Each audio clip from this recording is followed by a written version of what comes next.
This is Patriots linebacker, Super Bowl 49 champ, Darius Fleming, and you're watching VonAllen Sports. Real and honest NFL analysis. Subscribe now. Join the empire. VonAllen Sports, let's go!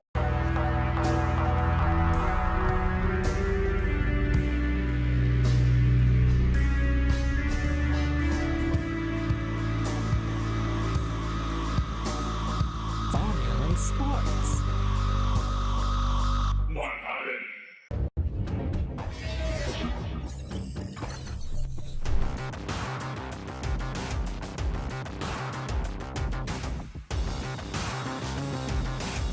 VonAllen Sports.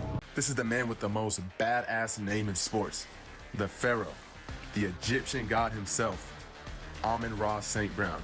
And on behalf of my man VonAllen, we want to thank you for your support. Let's fucking go.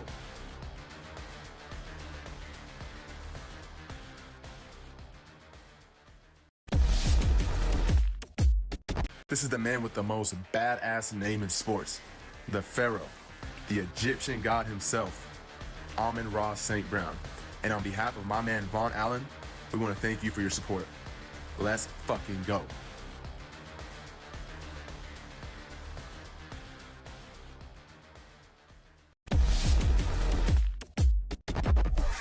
VonAllen Sports.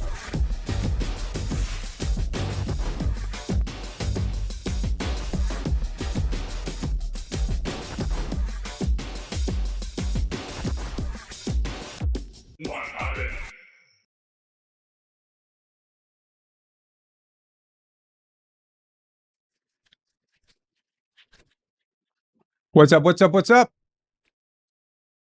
Looks like Thursday Night Football's giving us another great game.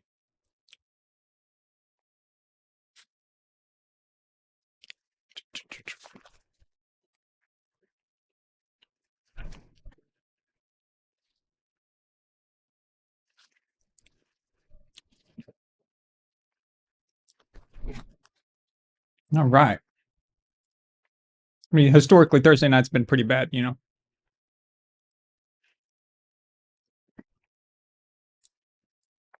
A little loud, though.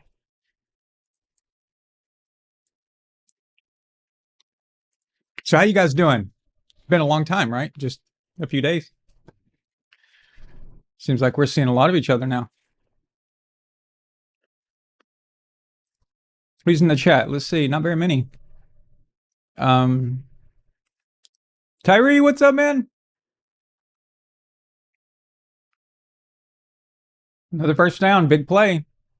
What's Dallas doing? They asleep? John Thomas Chavez, what's up, man? Phil Williamson says Amon-Ra is playing on a bum ankle. Respect. Yep. It's funny. He made that first catch right when the video was playing of Amon-Ra. I repeated it because I was trying to swallow some food. So I needed more time. I'm like, I'll just repeat him since he caught the...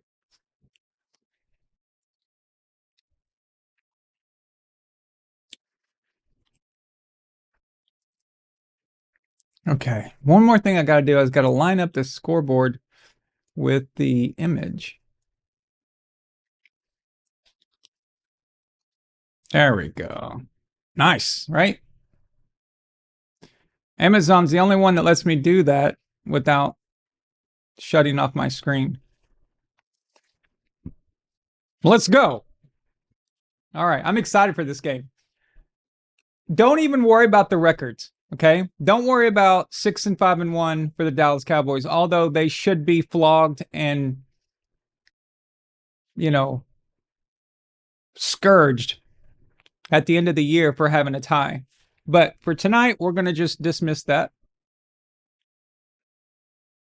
Because the NFL, I've sent them letters after letters after letters, and they won't take my letters seriously about any team that has a tie should be kicked out of the league entirely. They weren't up for that. So, oh well. But just ignore the records because this Dallas team is way better now than the record indicates, in my opinion. We'll see tonight, but Look at that nice sack there.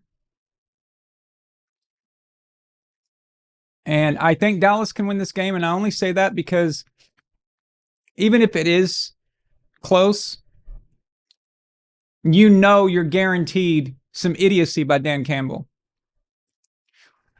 If he doesn't go full retard and he actually kicks field goals tonight, then Lions have a chance. Well, look at that. A field goal.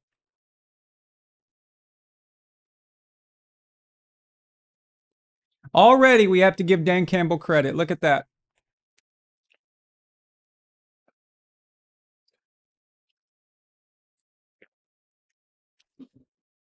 So listen, guys. Something I need to tell you guys. I told some of you the other day, but I'm going to repeat it here. The hell is everybody? Just a second. This is some bullshit.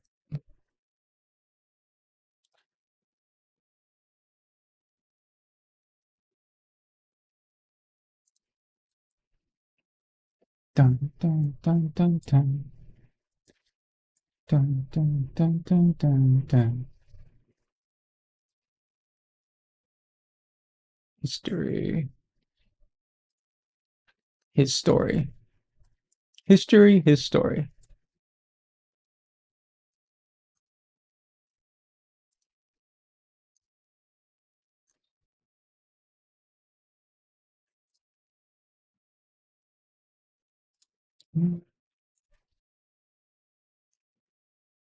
Edit.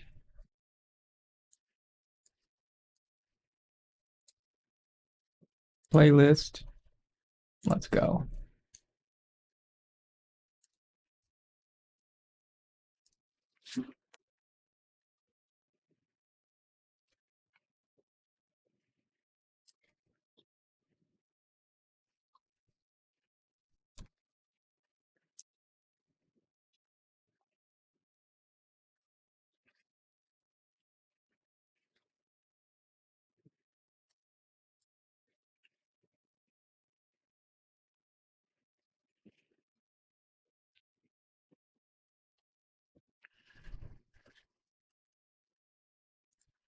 Well, no wonder they put it in entertainment. Idiots. Why do they keep doing that? That's weird. So dumb. All right. There. Hopefully that will fix everything. I need your clothes, your boots, and your motorcycle. Let's go. You want the jacket? Hmm? How many Patriots fans want this jacket? You ain't got the balls to wear it like I do.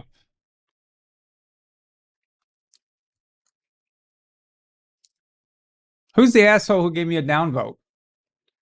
I can't stream the game. Okay, geniuses. For anybody out there who thinks that I can stream the game, I cannot stream the game. Maybe you're going to have to just find $5 in your wallet and get Amazon if you want to see it. Jesus, brokies. That's an Andrew Tate saying. And of course, I'm just playing around with you. But it's Chris Sims. Yeah, it's Chris Sims. It's definitely Chris Sims. Tyree did it. What a dick.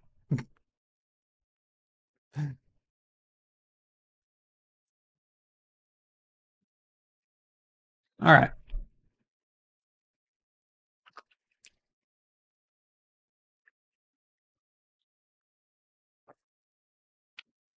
You guys find this hilarious?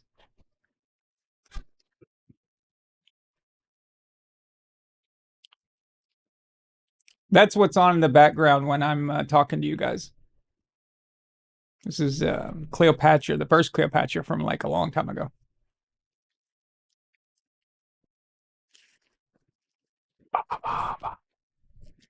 All those cables, that's for music. That's because I'm sitting in a recording studio doing this. So it's a lot of cables. A lot of cables.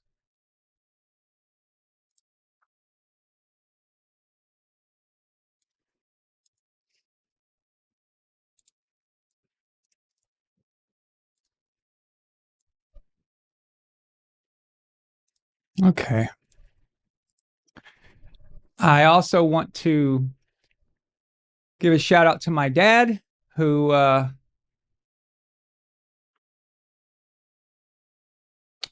it was his birthday on December 3rd, yesterday. So happy birthday, Dad. He is 75.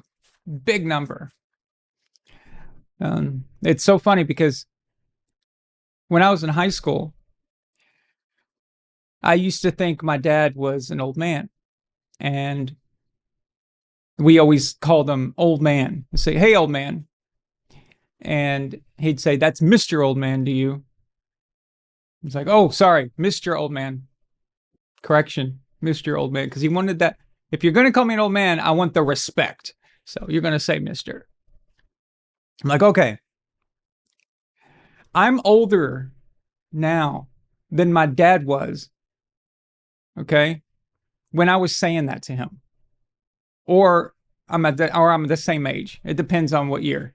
But I'm now that age where I was calling him Mr. Old Man.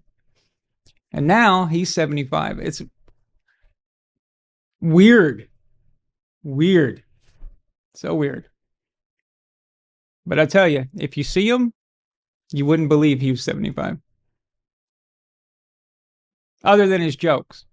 Then, then you would. He's got boomer jokes. But they're good. They're fun. You'll like them. You'd like them. One of these days, I'll get him to come on the show.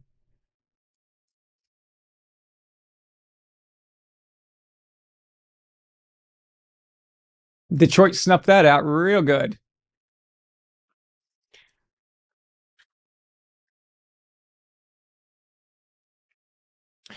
Jaeger Tharn says the first Cleopatra was the lost 1917 one. I thought, oh, let me see what year this one is.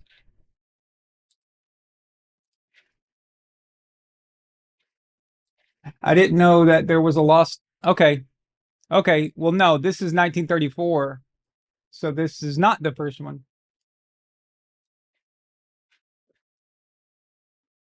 I love the girl who plays Cleopatra in it, though. She's really good. The way she acts, she could be now. She could be a movie star now in the modern era. She's very unique. If you watch this Cleopatra I'm talking about, you'd see what I mean. You'll be impressed by her. You'll be like, huh, she's unique. She's interesting. Igor Thorn. Pepe Le Beach. Pepe Le Beach says, just was talking about Cleopatra with my girl the other day. What a feat of a film. Yeah, they're both really good, depending on, if you just consider the eras. And the Elizabeth Taylor one, man, they spent so much money on that. It's crazy.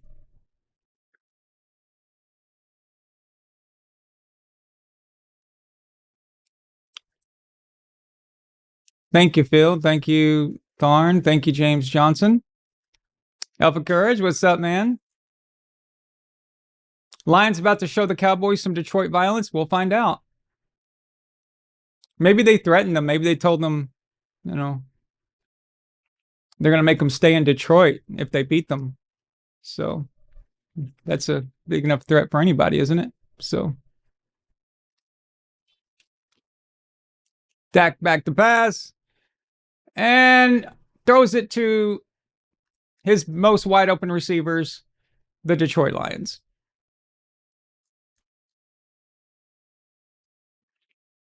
Dard says, I want the Cowboys to win, though, since the Lions are too close to us in the division.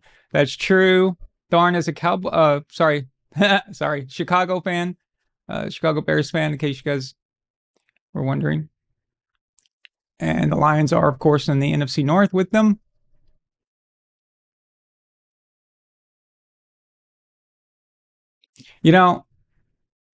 I always figured that the Lions are viewed by the Bears and Packers the way we view the Bills in the AFC East. And let me explain that. Patriots fans in general really don't have anything against the Bills, you know? Like it there's not any legitimate hatred there. I mean, there's like, oh, we're rivals, blah blah blah, we're in the same division, blah blah blah. But I've seen it. I've been around it. It's not that real. I mean, I even was at a Patriots game with the Bills visiting, and there were Bills fans there.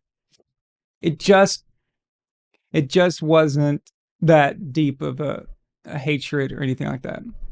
It's almost like the Bills are like the annoying person that, but you feel bad for them, so they don't really bother you that much.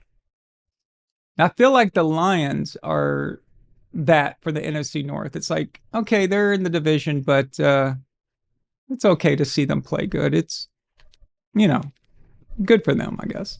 So I just figured that's probably how Packers and Bears, fans feel about it. Like, and it's not even really about whether or not they're good or not, or there's something deeper there, because the Jets suck, but I hate the Jets. I hate them. And the Dolphins really can't stand them. And their fans are terrible. But I don't know, the Bills just, I feel sad for them. It's like pity or something. Israel, what's up? Of course, we have Israel here. He's a Cowboys fan. Cowboys, man, they've been on a great ride so far.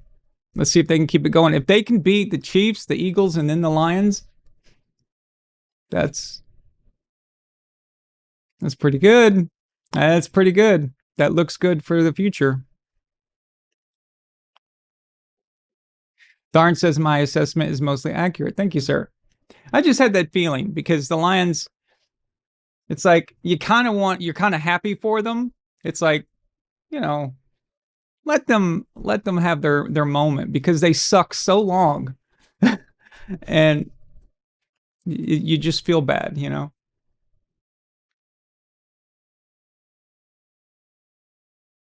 Good run back. Dolphins fans, yeah, they're annoying. If you ever talk to them online, their hatred for the Patriots is like weird, and they just annoy me. So I always like to see the Dolphins lose just to piss them off.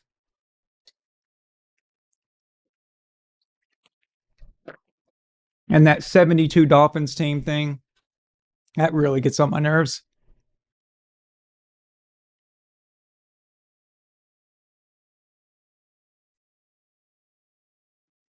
You lived in Detroit briefly when you were a kid?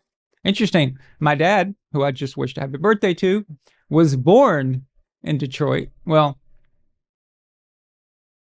kind of. Pontiac. But my grandfather at the time was working in Detroit, I think for General Motors, or one of them. General Motors, I think, though. Yeah. So Dad happened to be born in Pontiac, outside of Detroit. But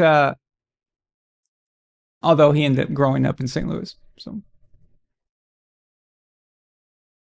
because that's where McDonnell Douglas is, the plane manufacturer. They make weapons, jets and stuff like that. But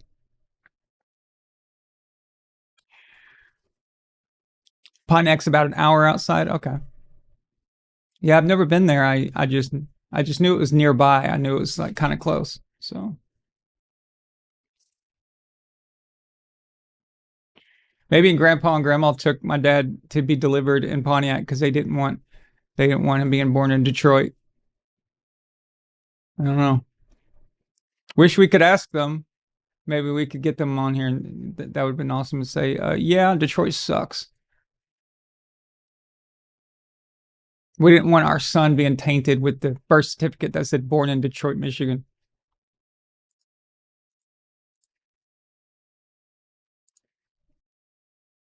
If I have any subscribers from Detroit, I just lost them.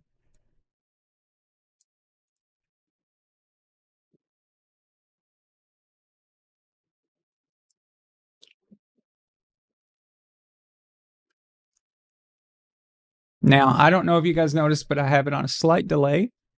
It's not a big delay, but it's just enough.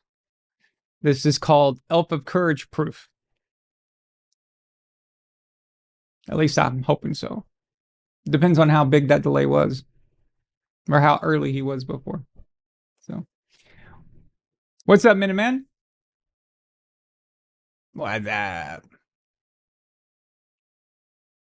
We have 29 watching, only 10 likes. Can you guys help me out? We got to counter this one jackass who hit the dislike button. So, and also, if you guys would like to send a super chat, that's of course where I post it live on the screen. The link to that is pinned to the top of the YouTube chat, and that's you have to do it on Rumble. So if you go to the Rumble broadcast to that link, you can post a super chat, and I will get it and post it up here. So, as you know, YouTube demonetized me, so that sucks.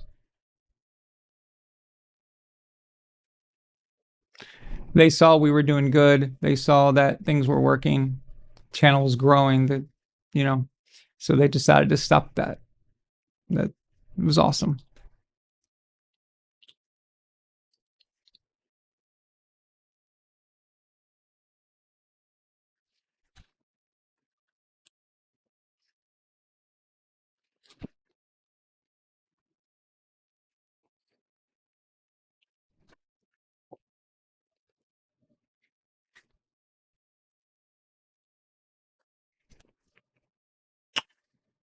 There's a guy wearing a lion's mask.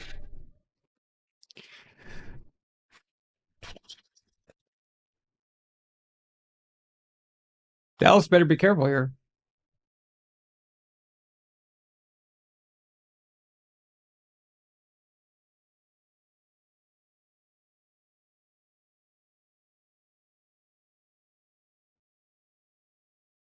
No, I know Booker T and the MGs, a famous band back in the old days. But no, I didn't know about their guitar player dying. But they're all at that, yeah, I mean, it sucks.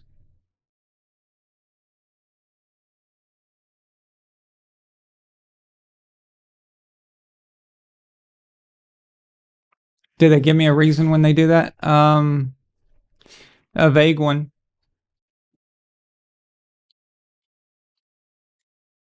And you don't even know if you're talking to a real person or not.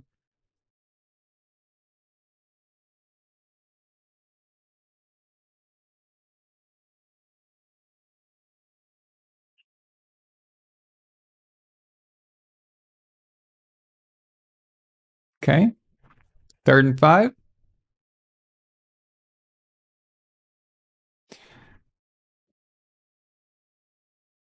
Pretty loud in there. Oh my God, Dak.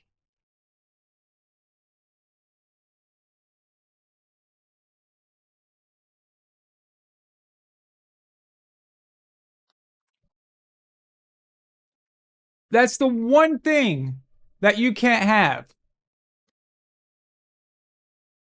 is a sack in that situation. That's the one. You have to be prepared to throw it away. That is the unique situation where you go, okay, if my first read is not available, make sure you know somewhere to get rid of it. You have to be thinking that in this situation. What in the hell?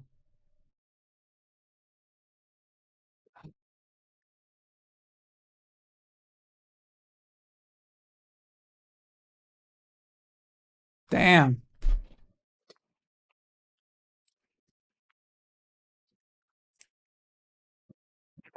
Yeah, that's a safety.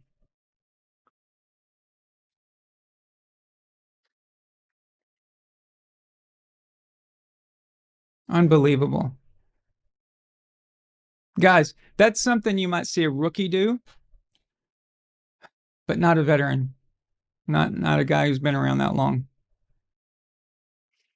That was bad.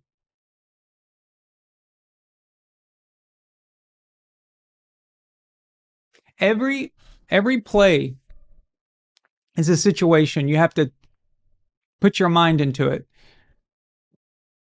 It's like at the end of a game. You have to be aware that, oh, it's third down, but we're playing for we know we have a fourth down, or there's only so many so much time on the clock, so I can't take a sack. We have to go or have to go out of bounds. You have to be thinking those things. This is a situation where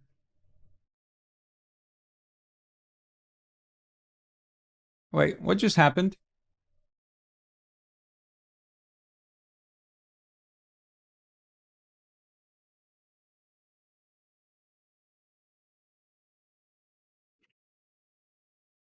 How is that not a safety?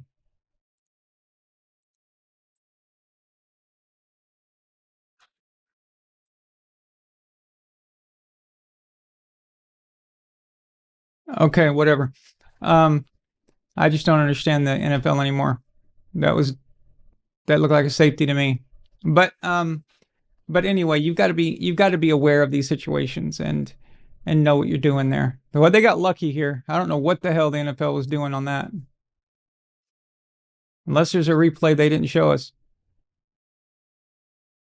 But from what I saw, that was a safety. Damn, they just took a safety off the board for Detroit. That's not cool. It was. His whole body was in the end zone. He was across the line, the white line.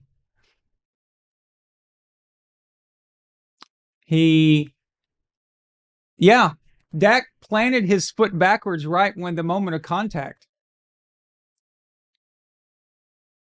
I don't know, man. That's a safety as far as I'm concerned. Unless they're saying there's something about the ball, but even if it was the ball issue, then it still looks like it's a safety. That's weird. It usually takes a lot to overturn the call. They normally won't overturn the call on the field unless they have obvious evidence.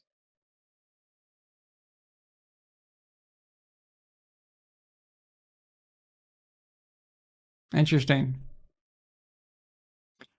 So that call just went Dallas's way. Very, very interesting.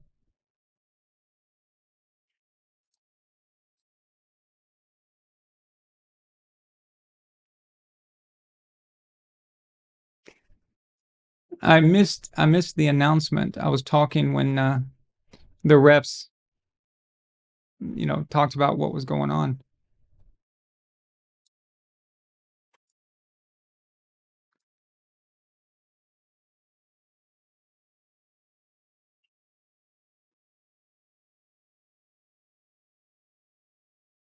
Come on, man. Damn.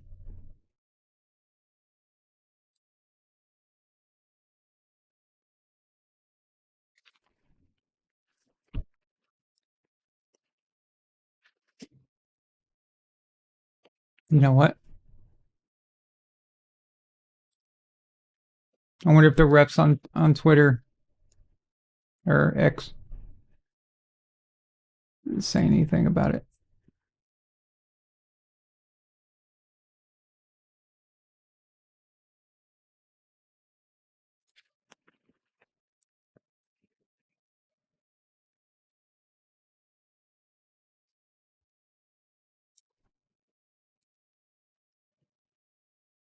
Here we go.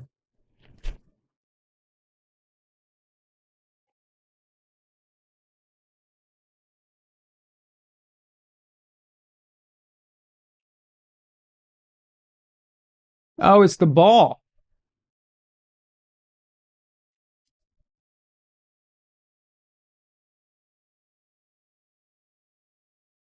I always thought it was the body.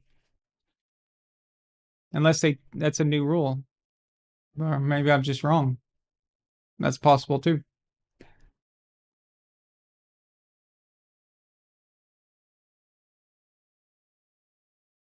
So it's the ball, and they're claiming that they saw enough evidence that the ball was outside of the thing. But even that, as far as I'm concerned, was really close, and I don't know if I would have turned that over. But what's done is done. Let's move on.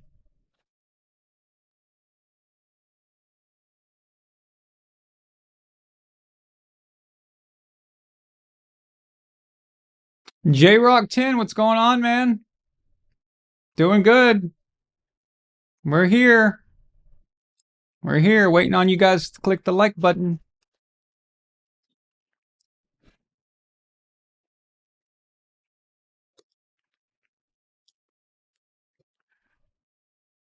I think Milena stole some of my Coke. I think she's a thief. She stole. You stole. I think we're going to need a new one.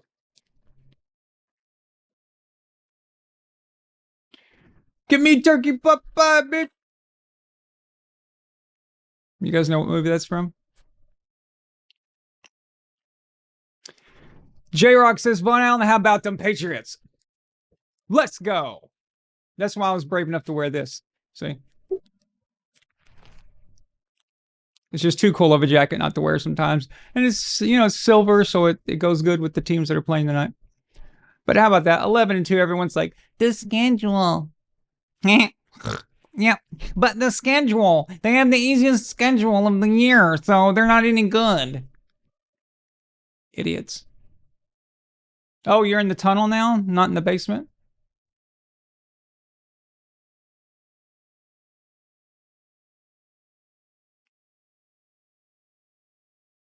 Guys, I have to tell you. And I made a statement on X. I'll read it to you.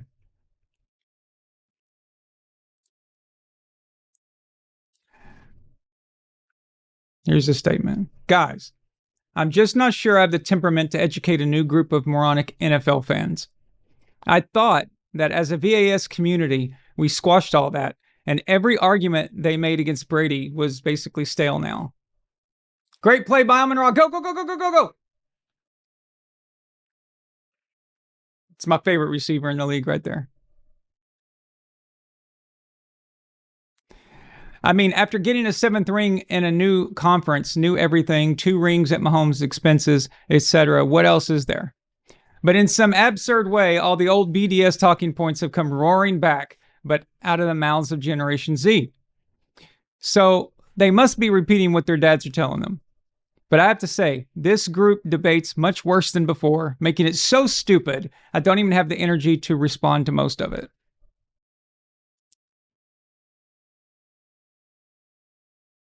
Touchdown. Hey! I'm getting a new one, baby.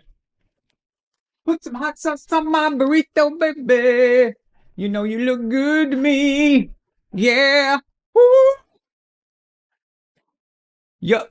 Kyoko. Go, go. Bye-bye. Thank you. To the winch. Winch. I just quoted like 4 movies in a row there.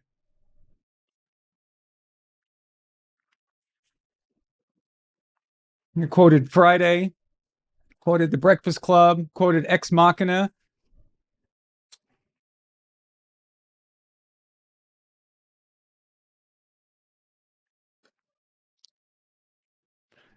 Touchdown.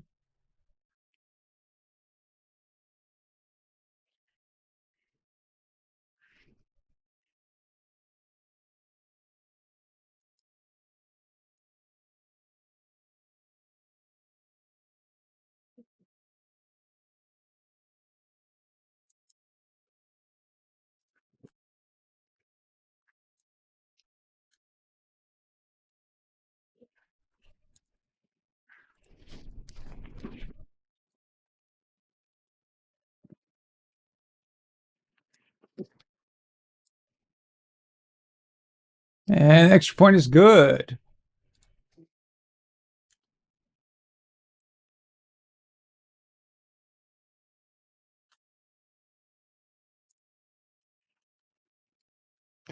Rock City, get up. Everybody gonna lose their seat and get down, everybody. Or wait, I got it wrong. Get up, everybody gonna lose their everybody gonna leave their seat. You gotta lose your mind in Detroit, Rock City. Yeah, can't get the lyrics right.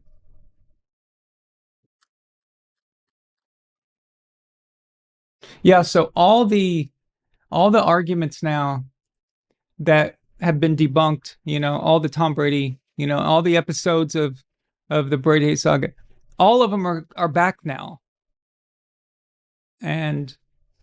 But they're coming out of the mouths of babes, which is just children, or what I see as children, the 18, 19, 20, 21 kids, and you can tell they don't know what they're talking about because they're just parroting something that they heard probably from their dad, that they can't argue it. They don't know what to do when you correct them, because they didn't live through it. They didn't watch it. They're just parroting whatever they've heard. So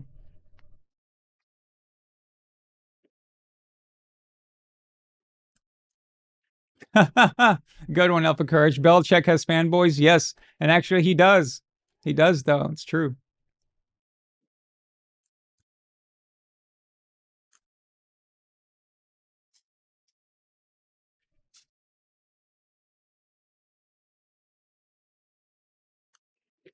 Yeah, it's just the schedule argument is getting out of hand.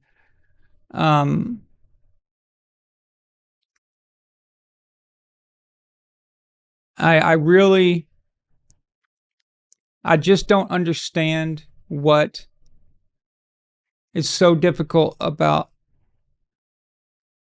comprehending why you cannot use strength of schedule as an indicator for what's going to happen in the future. You cannot do that, because what happened in, let's say, September has absolutely no bearing on what's going to happen today, or what's going to happen in the playoffs. It's too different. It's too far apart. Too many things have changed. If you insist on using strength of schedule, which I wrote a script for this last night, I think it'd make a good video. I only do that when I see that there's a lot of people, you guys wouldn't believe, a lot of people saying this. It's because the Patriots and Broncos and whatever have good records, and people can't understand why. So they have to talk about the schedule. If you insist on using strength of schedule, if you want to use that, at least use it correctly.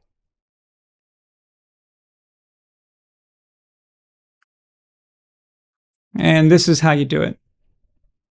No team. It doesn't matter past 4 weeks. Okay? And I'm not talking about 4 games. I'm talking about literally 4 weeks. So if that 4 weeks includes a bye and they only played 3 games, you only count those 3 games. You only look at the last 4 weeks. That's it. That's it. Why? Because NFL teams change too much. Things change internally. They change on the field, off the field. They change in the coaching ranks. They change the style of play. They change trying different things and mix it up. If a team sucks in September, they are not the same team that you're playing in December, even though their record says they suck. It's not, you are not the same team. And if you were good in September, you might not be in December. You're only anything past 4 weeks might as well have been last season. It might as well have been ancient history, because it doesn't matter. It just doesn't matter. The change is too big. It's too drastic. Acquisitions could have happened. Well, acquisitions are always happening, even pulling guys out of free agency, losing guys, trading for guys, if it's not the trade deadline yet. Coaches changes. Offensive coordinators get fired. Offensive coordinators change their scheme. Defensive coordinators get fired. Defense changes their scheme. Head coaches get fired. They rotate players on the offensive defensive lines. They rotate players in and out of the starting lineup. Maybe it's a different quarterback now. I'm just saying, no team is the same team all year. They're always changing something. Now, it's less likely that a great team is going to change too much, but a bad team is constantly at the drawing board rewriting whatever they're doing. Okay, this didn't work at all. Get rid of that. We're going to do this now because they got nothing to lose. So you are not playing the same team you did before 4 weeks ago. And the reason I say 4 weeks, why 4 weeks? Because 4 weeks is a reasonable amount of time for the shifts, I think. And it's a good rotating number. It's a rolling number. But you've got to pick a number. And I think three weeks might be just barely too short. 5 weeks is too many, too long. But again, it's not about the games. It's about the time, what happens during that time.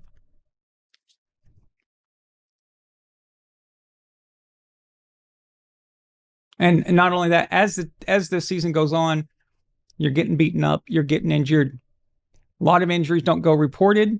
A lot of things don't, so you see a quarterback out there just playing like garbage, and you're like, wait, but they've been good all year. Why is all of a sudden he just doesn't know how to play football? Well, he's not on the injury report. Oh, something's wrong with him. But we don't know what is wrong with him. And what I'm saying is you have to account for all these things. I've seen this personally. I've seen it up close and personal where things the general public doesn't know what's going on, and they would have no idea. And all they see is the games every week and go, oh, he sucks now. But I know that he actually messed up his ankle. Maybe he didn't mess it up on the field. Maybe he messed it up playing basketball with his nephew or something. Or I know that actually he hit his wrist, on a car door or something. And that's why his throwing has been off. But he never mentioned it because nobody saw it on the field. So why bring it up? Why give other people, let the entire NFL know that the quarterback hurt his wrist? So I'm saying that this stuff is constantly happening. The team is always changing. 4 weeks. That's it. 4 weeks. If you want to do the strength of the schedule, 4 weeks is your number. And have fun with that.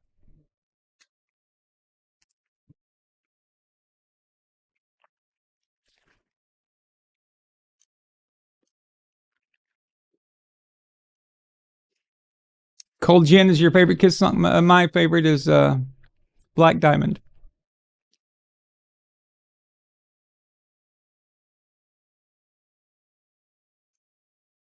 Yeah, there's some Belichick loyalists out there. It's just weird. I don't think they're Belichick loyalists. I think they just hate Brady. So, who would I say is the most overrated team this year? Wow. J-Rock put me on the spot. Well, overrated generally means they're getting more love than I think they deserve. It doesn't mean they suck, though. It's not an insult. It's talking about how people are treating them compared to if they earned it. Great play by the Cowboys. First down. But when I see that 88 in a Dallas Cowboys uniform, I just have crazy nostalgia, man. I suddenly think I'm 12 years old.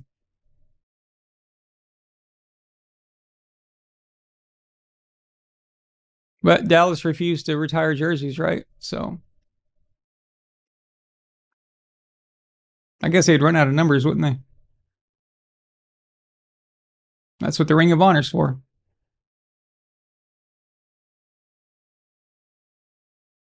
Otherwise, 8 wouldn't be available, 88 wouldn't be available, 22 wouldn't be available. Thomas Harper. I wonder if he's related to Alvin Harper.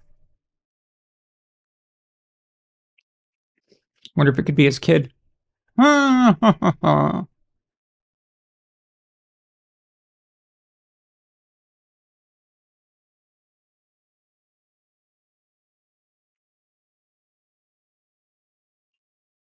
Yeah. Yeah, you're going to have to run it there anyway. Most overrated team. Most overrated team. The Rams. Again, I think they're good, but they're being treated like they are, you know, the greatest team in 5 years or something. It's weird. Like,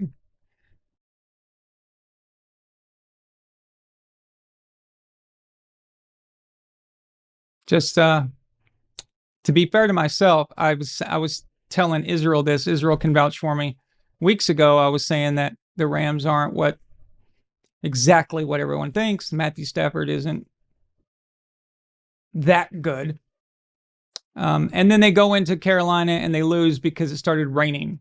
So if you can't handle a little weather against a team that everyone else said you should have beaten, although they probably should have beaten them. I don't know. Maybe you're a bit overrated. Oh, nice catch. Very dangerous, but it didn't mount to much, but it's still cool looking.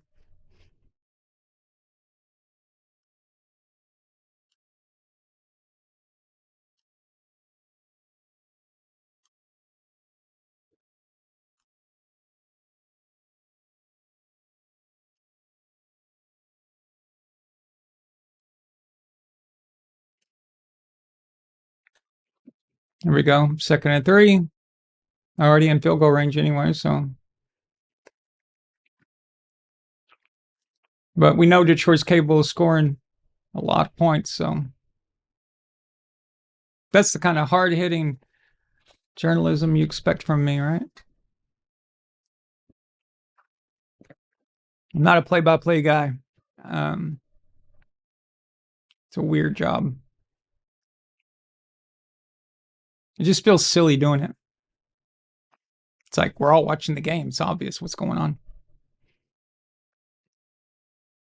Here, I'm going to tell you exactly what's happening while you're watching it.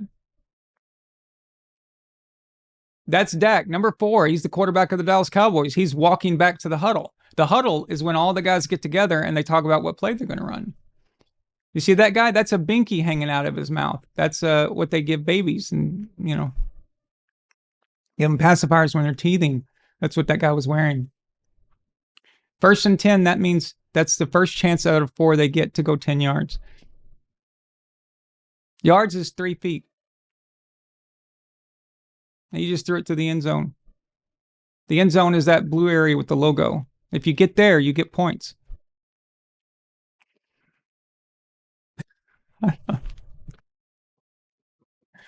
That's commentary, baby. You guys like that? That's good, huh? That's good stuff.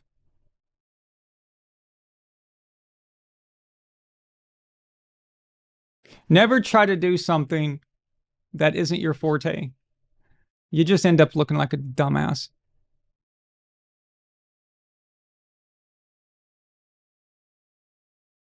I have a lot of respect for play-by-play guys. People don't understand how hard it is. That's why or one of the reasons why it was so bad with what happened with that chess guy, that people think he committed suicide. But he was the best play-by-play for chess. And I know it sounds weird, but he would call a chess match like he was calling a football game. Very exciting. There's no one like this guy. And now he's dead, so there's nobody to replace him. But that is a skill. That is a unique skill that you have to have. It's just not an easy job. Dak sacked. Man, the Detroit Lions defense, they're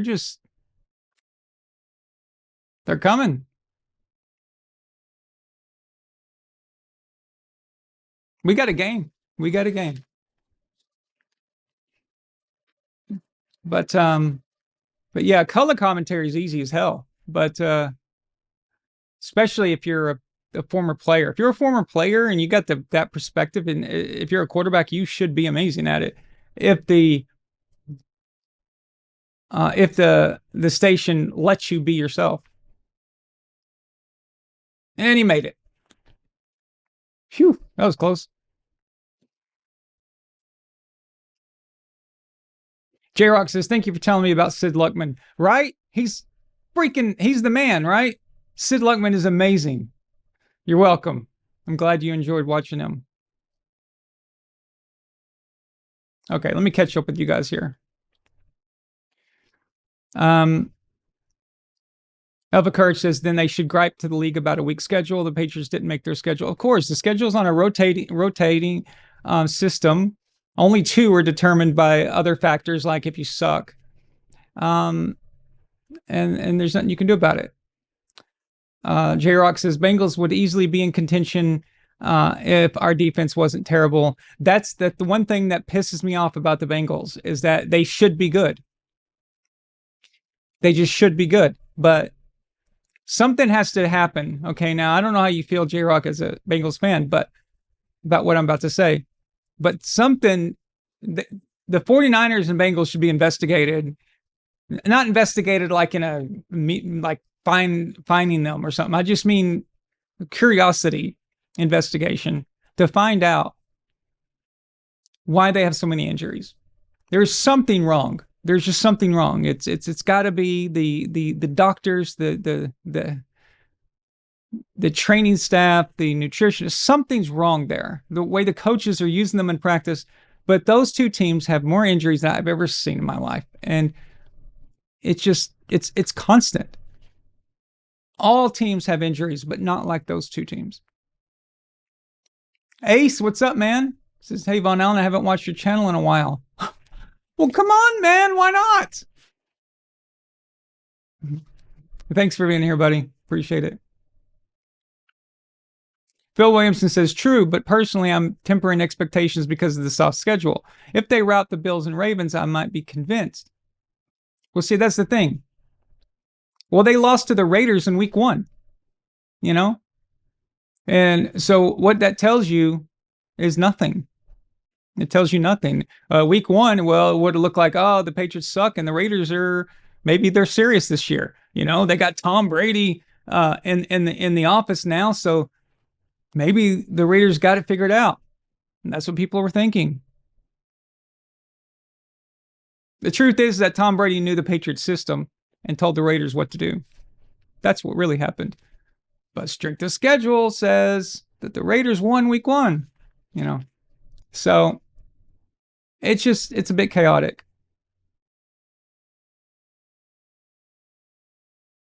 And I'm not even saying that the Patriots are going to go to the Super Bowl.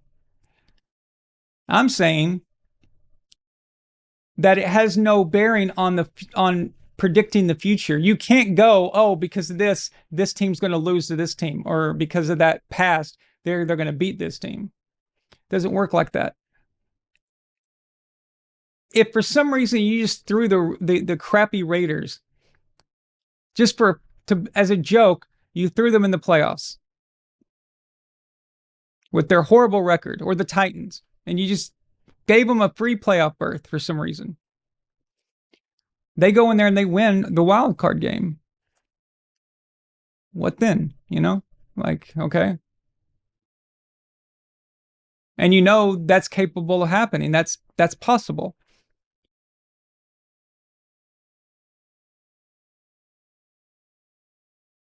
All you can do is win the games in front of you and then go from there. But the teams are evolving. They're de-evolving, one or the other. It seems like the Patriots are evolving. Every week I see them add something to their arsenal. They're playing with house money. They were terrible last year. Nobody expected them to do anything this year.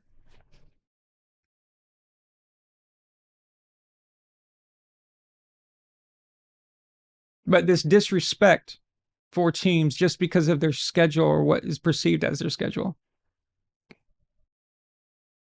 Games that are used against them are for teams that that aren't the same team now.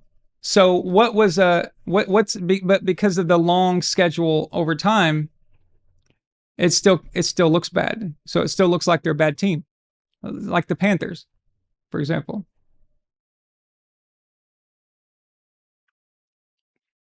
Strength of schedule says that the Panthers should have gotten blown out by the Rams. Really? Well, record-wise, it does say that. Why? Because they have a lot of losses in their column from the beginning of the year. But what was the truth? The last 4 weeks, they had won like 3 out of 4.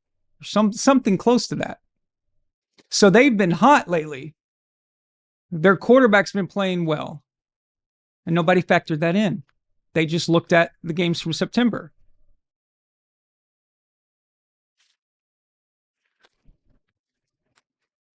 So you're not playing the same team you thought you were. There you go.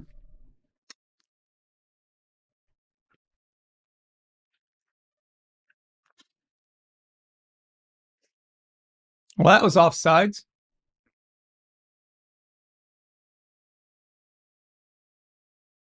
What's going on here? Yeah.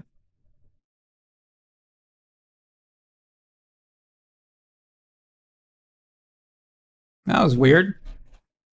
But there was no flag, huh? Oh, well, they didn't call it.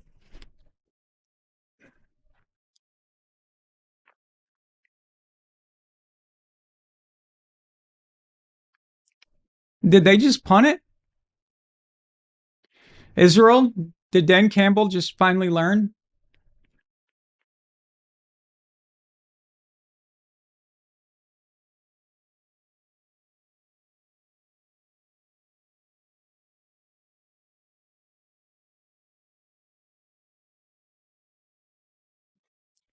Using strength of schedule to demean can be a cope. That's true, John. It's just that they're pissed off because the Patriots are having a good year and they're afraid of what the future might hold.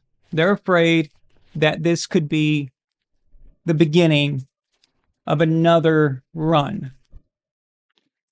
And there is a long way to go, okay, for anything like that. But I can understand the fear, okay? You've got a coach that's very similar to Bill, but probably not as overall dumb as Bill. And what I mean by that is Mike Vrabel's not benching Malcolm Butler. You know, Mike Vrabel is not sending Jimmy Garoppolo to San Francisco instead of getting us a first high pick from the Cleveland Browns. Or Mike Vrabel is not putting Rob Gronkowski on an extra point block in 2012 in a blowout, a meaningless game, or at that point, a meaningless play, especially a play that you as a coach have never, ever in the history of your career, has your team ever blocked an extra point up to that point, which was 2012. Mike Vrabel doesn't do those things. So you don't lose Gronk for the year on an extra point. Mike Vrabel doesn't go to the NFL and argue to have the extra point pushed back, thinking it's going to give you an advantage because you have the best kicker.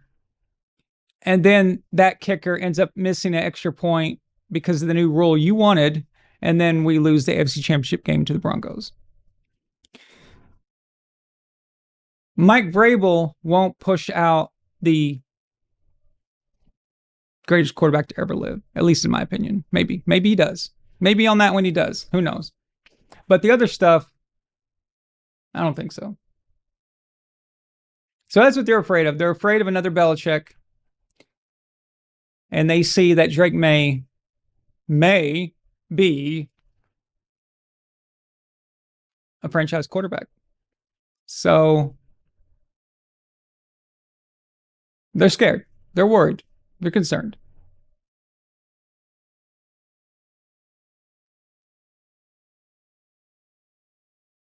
Oh, great throw by Dak. Great route, too, by Lamb. Big play.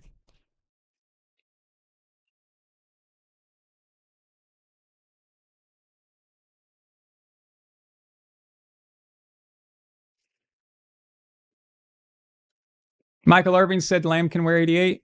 That's cool.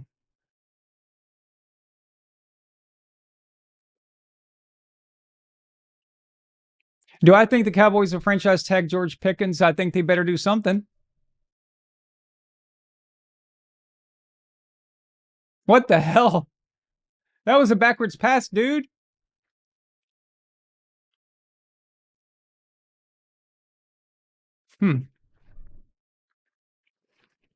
Yeah, wouldn't that be awesome to be able to get him?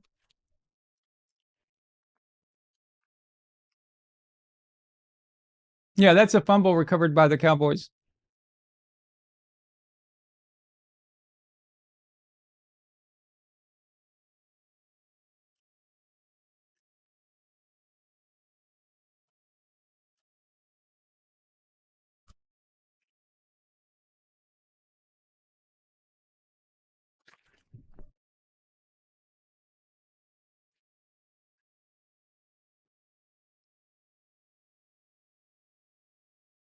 Yeah, Israel, that's what I'm saying. I don't think the Rams suck. I think they're a very good team. It's just the way they're being glazed on right now. I think that's premature. No pun intended, but I like it.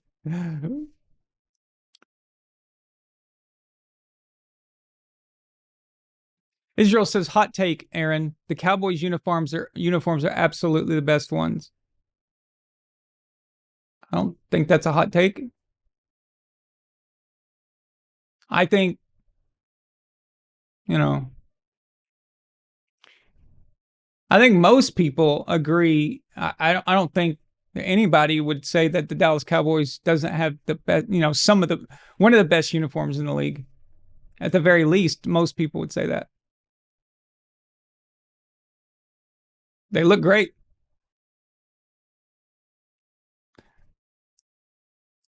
Fumble! Lions got it. Well, those uniforms look pretty fumbling the ball just now.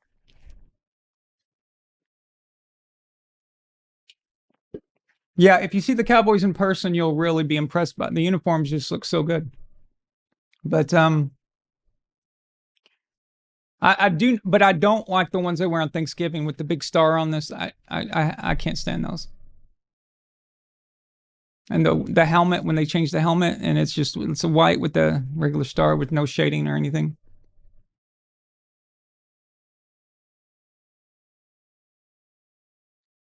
J-Rock says the team with the most points is going to win this game. You, my friend, should work for the NFL.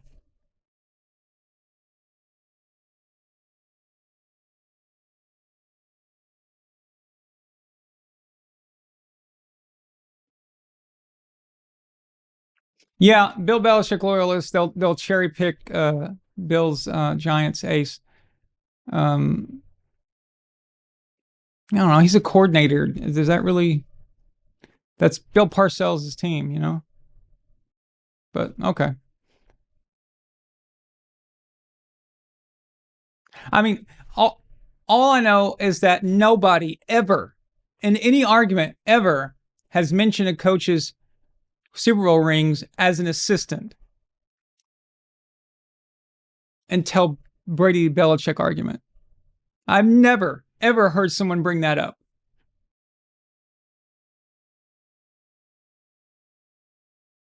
It's kind of weird, but whatever. I mean, if everybody counted it like that for all of them, then it wouldn't be so strange. But the fact that it's only Belichick that they do that for, I find that weird. Elva Courage says the 2007 Giants proved it was possible, talking about my strength of schedule. So the Elva Courage, that's funny you mentioned that because they're one of the features in the script I wrote. That Giants team was in turmoil all year. They were constantly in the news. They were constantly the target of sports shows and things like that. It was just nothing but chaos all the time. Michael Strahan yelling at reporters, and Tom Coughlin, they're saying that Tom Coughlin's going to be fired. It was just a lot of crap. And then they somehow ended 10-6 on the season. It was like, wait, what? Okay. Goff goes back, got a wide open guy for a big play. There we go. Damn, that turnover. That's rough. That's gonna blow up in their face now. God, momentum changes so quickly in the NFL. But yeah, the Giants, they just turned it on. That week 17 game against us, and then that gave them the confidence they needed, and then they just went on a run. And all those NFC teams that they took out, with all the great records they had, meant nothing. Little old 10-6 team just kind of awkwardly just stumbles into the playoffs and starts beating everyone's asses.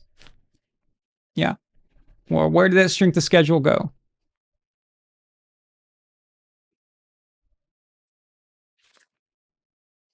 Ace says, same in 2020. Bucks blown out by the Saints. Brady then twice, and then Brady went on to put up 40 touchdowns, which was second in the league that year. And then they took the Saints out in the playoffs and ultimately won the Super Bowl. Oh my gosh. Great run. Montgomery breaks every tackle and just gets in. So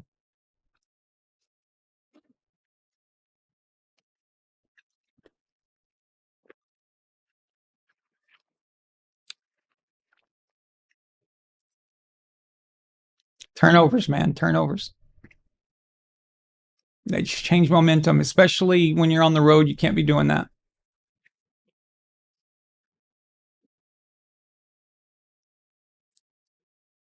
When you are running the ball, thinking about the protection of the ball and ball security, that is as important as where you're running with it, or as where you're going with it too.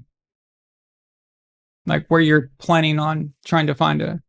But a lot of guys, they forget about that. It's kind of like wide receivers. They forget about making contact with the ball with their eyes, and they just worry about where they're going to run with it after they catch it, and then they drop it, or they tip it, and it goes and gets picked.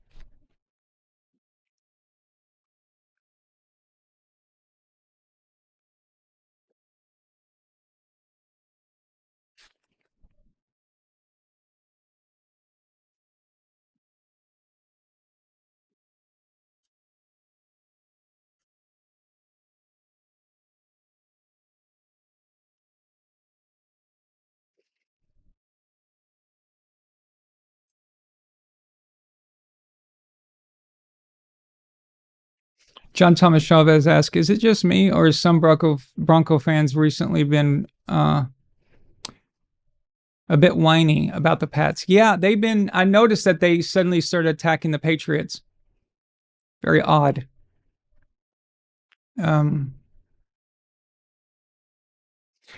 true, Tharn. Vrabel doesn't have complete personnel power. That's a big plus. That's a good point. Yeah, when Bill had nobody to answer to, that's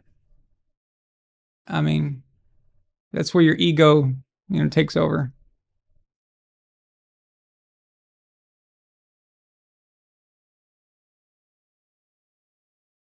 J-Rock, I'm actually working on that exact thing.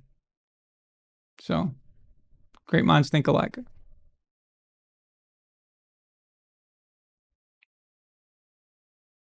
John Thomas Chavez says, Vrabel's also not spending a first-round pick on a third-round guard.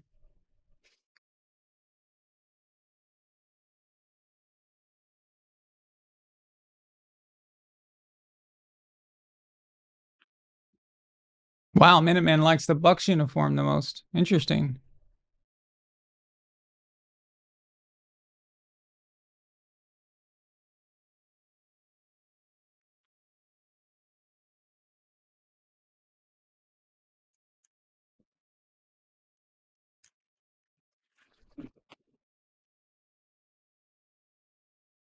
Yeah, 2011 Giants is a good example. They were 9-7 in regular season. Yep. Yeah, Young Ho Kim, Wei Koo, Young Ho Wei Koo kicked the ground the other night against the Patriots. Now he's trying to blame the holder. The holder, I don't care what happens, it doesn't make you kick the ground. Trust me. That was bizarre. That was bizarre. He didn't just kick the ground, guys. Oh, he just took out his own guy in the same tackle. He didn't just kick the ground. He kicked the ground a few feet in front of the ball. That was bad.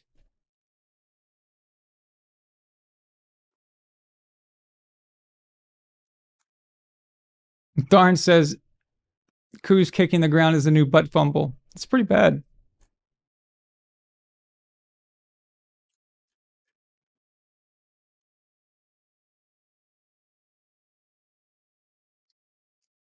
J-Rock, I have a slight delay on the broadcast to avoid me reading what's going to happen, you guys reacting, and then it ruins my reaction to the game. So that's probably why.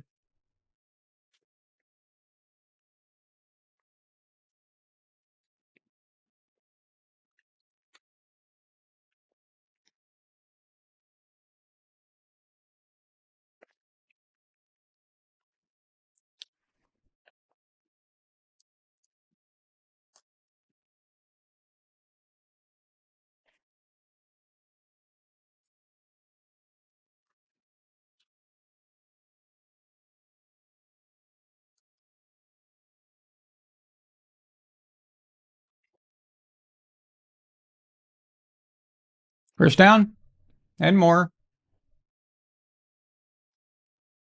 CeeDee Lamb almost gets to the 50, moving the ball good. This is a game. I knew it would be.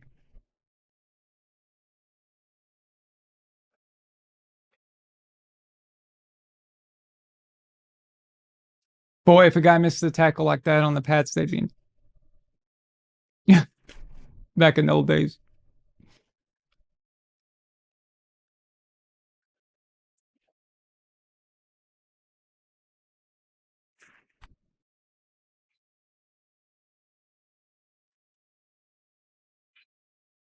So this guy responded to me on X. He said, Pats fans conveniently gloss over that Tom Brady benefited from at least 2 cheating operations. They always leave out that context. Convicted cheaters can never be GOAT. I just laughed and I said, this is so sad. They're trying so hard.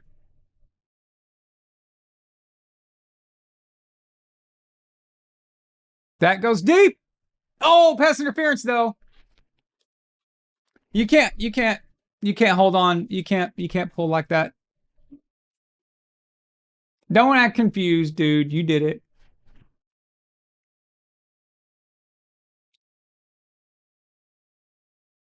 Just Reed got beat, man. He got beat. He didn't know what to do.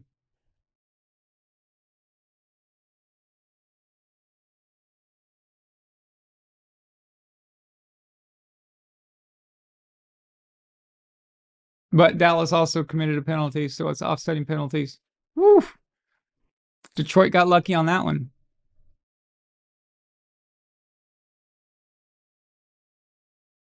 Damn. I just love how when players, they get a call against them and they're like, what? What? I ain't do nothing, man. I don't even know that. I don't even know him. You didn't see shit. I didn't do nothing. It's like, dude, You were caught in 4K. Everybody saw it. I don't know what you're talking about, man. I don't even know them.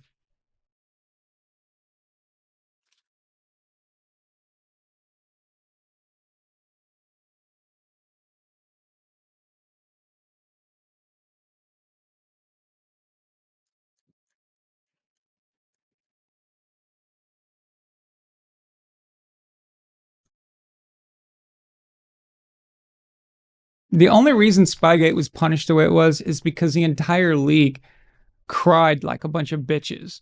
That's what happened.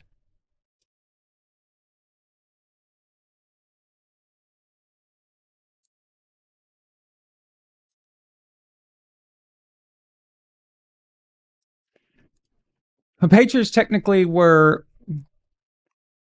in violation of the rules for one half of football in week 1 of 2007 against the Jets.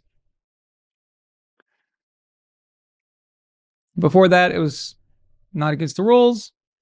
In 2006, it was just a memo, not a rule. It's just a memo that said, you guys probably shouldn't be doing that. And it wasn't to the Patriots specifically. It was to everybody. Why was it to everybody? And why was this mentioned? Because everyone was doing the same thing. That's why. It also doesn't help you straight up. It is one small part of a bunch of things that you just put together. It's basically about convenience more than anything. You can easily get a fan to sit in the stands and actually film it better if you wanted to.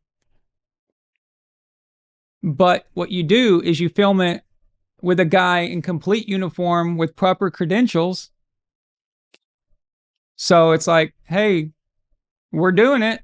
It's not a big deal. We just need to see better.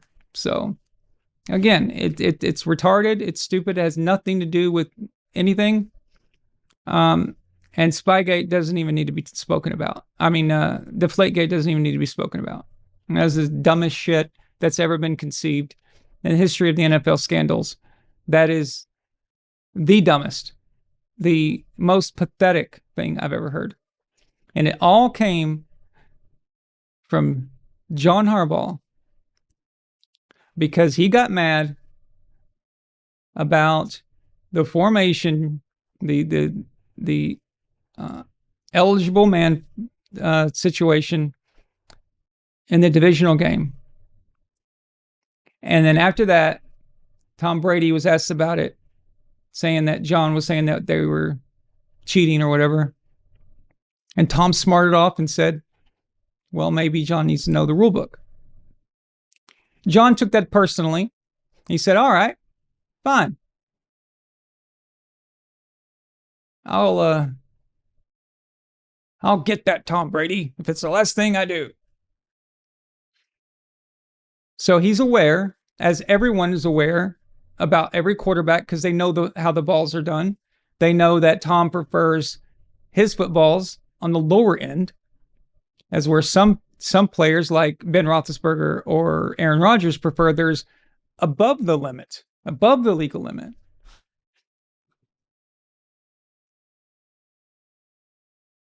So your opposition knows all these things, right? They have to know. They have to know what you're about and what you do. But it's no secret. So they tell the Colts that. And the Colts thought that they had something. What they didn't realize, though, is that how ignorant they were to weather conditions and how air in a football works. So if Tom's footballs are already on the lower end of the legal limit, after they've been in weather for a full half, they're going to go under the limit. Wow. So if you put air in your tires and you do the bare minimum just to get that little light to go off, that little light on your dash is going off saying your the air in your tires is low, and you just put enough air to make that little stupid light turn off, but you don't fill it all the way up. And you start driving in weather conditions. And the light comes back on. And you're like, what? What's going on? But I put air in the tires. I turn the light off. No, it's gonna go under. Dumbasses.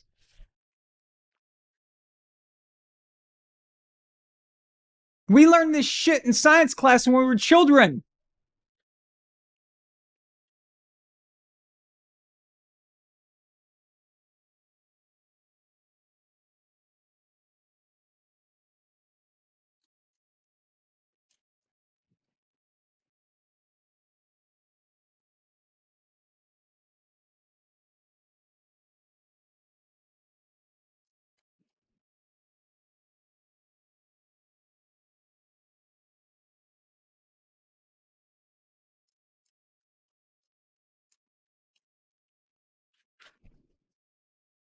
No, it was John Harbaugh who clued the Colts into this idea. So it actually started from there.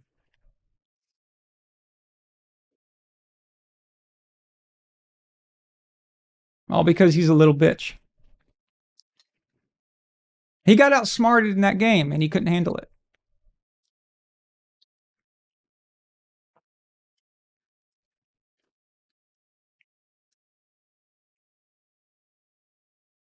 Third and 15.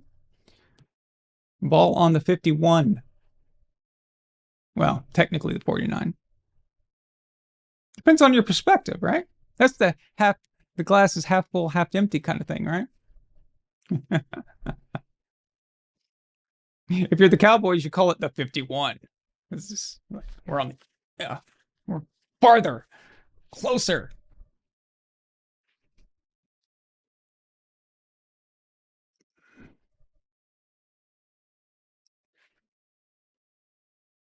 Well, that was a garbage third down. Brandon Aubrey, he looks like an accountant. Looks like after the game he's going to do your taxes. Hello, welcome to H&R Block. Oh, do you have your deduction receipts with you? Yes, thank you. Okay, let's go. Let's do this. I'll get you some money back. I don't know why I gave him like an Arab Indian accent. Right, Milena? I'm an idiot? You said because I'm an idiot? What the hell, man? Milena just called me an idiot, guys.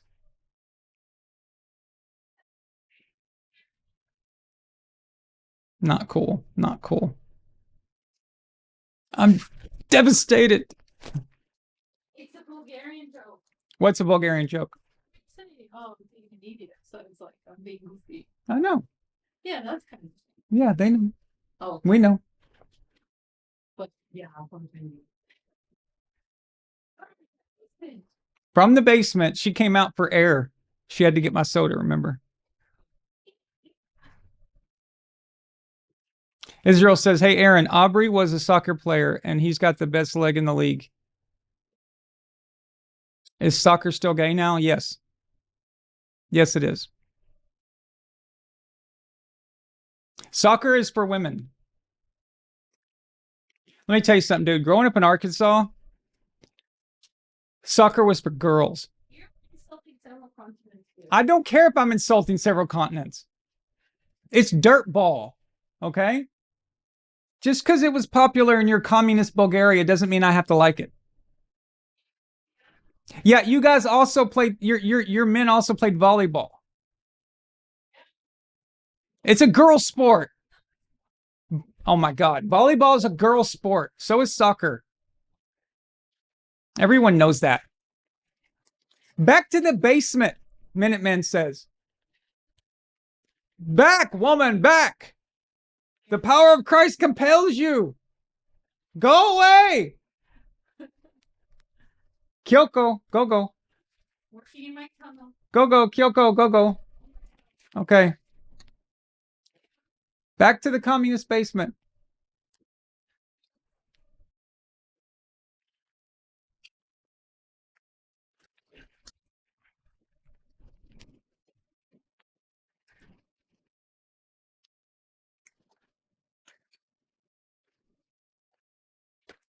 You know what's an underrated sport, though?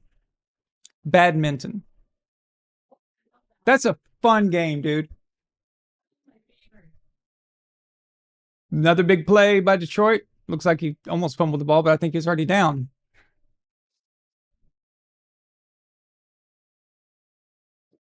What's Arkansas like? It's depends on where you go. Everyone's very friendly. Um, it's quiet. Just don't go to Little Rock. You'll get murdered. But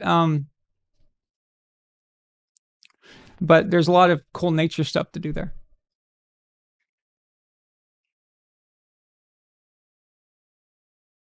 Hot Springs is nice. You should check that out. Never played lacrosse, but that does look fun.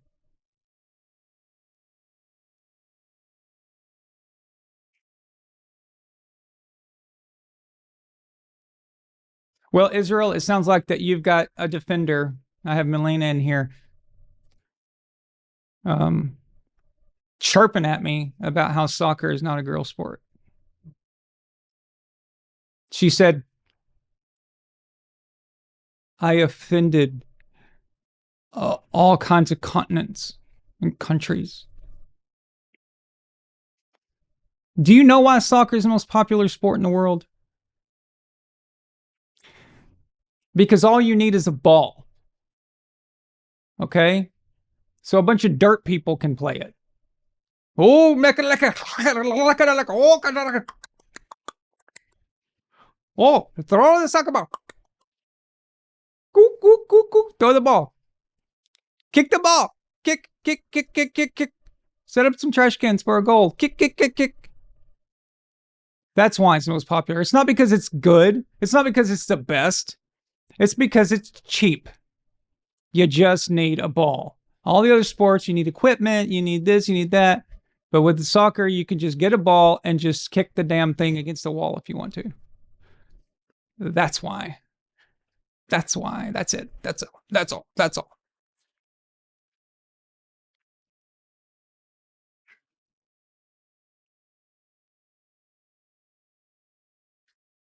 That looked like pass interference. And it is flag. Yeah, Elf, you played Little League soccer. You were a kid. That's okay. There's nothing wrong with that. I'm talking about grown men, you know?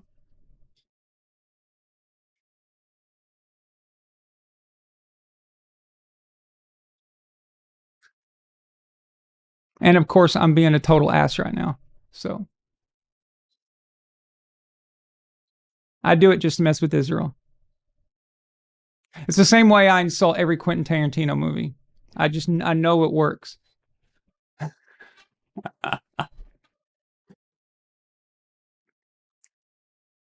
Oh, that missed opportunity on that one.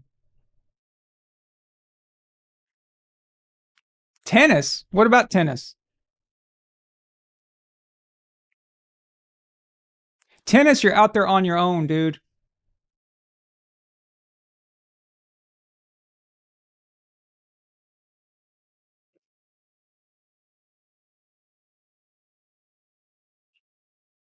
And you don't see tennis players acting like they got shot because someone walked by them. Ah! Huh.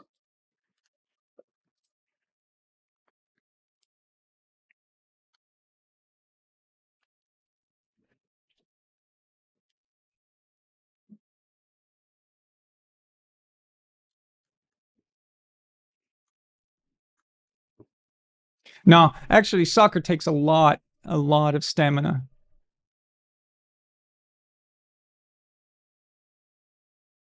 I just wish they would change some rules. First, I would prefer a real clock, not a constant running clock. Seems very just random, especially when they do the extra time and all that.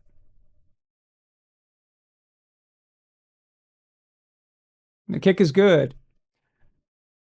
I want a clock that is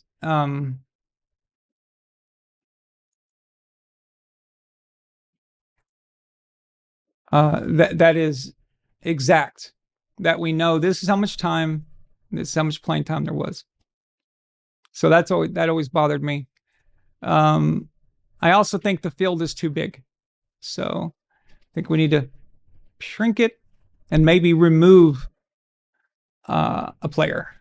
So I think that might be interesting. Also, you need to remove the flopping. Okay. So flopping should be a severe penalty. I think I think it ruins the game, you know. So those are my things. Those are the things that I would probably change. If I really thought about it, I could probably think of a few more things, but yeah, that's it.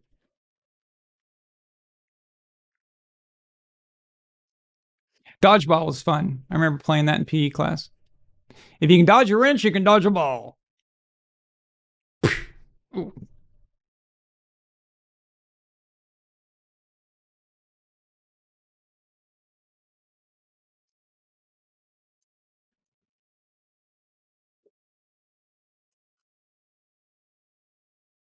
I mean, that kind of crap, that flopping, that ruined the NBA, you know.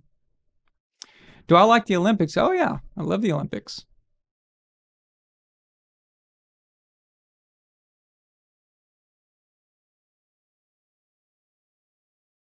Man, I never seen anything more exciting than 2008 in Beijing. Watching Michael Phelps do what he did was just incredible.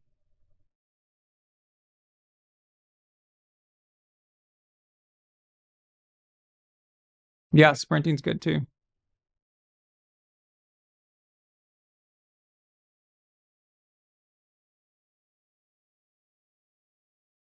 Arm wrestling's pretty cool. I've watched some of that.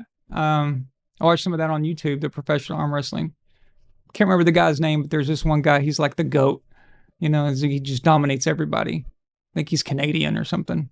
His wife's always with him. She's in the background just cheering him on, and she looks like she could probably win some arm wrestling matches too. What's his name? Yeah.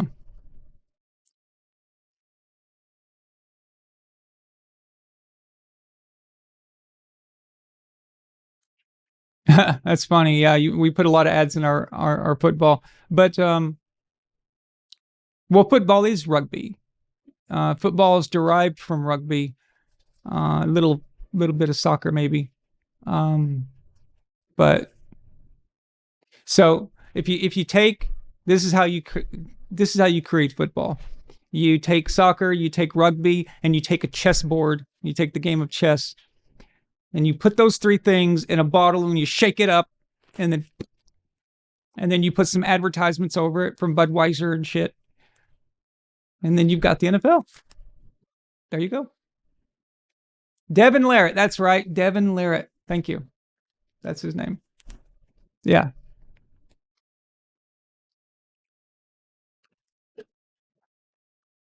Speed skating's pretty good. I especially like it in the NHL All-Star game with the hockey players.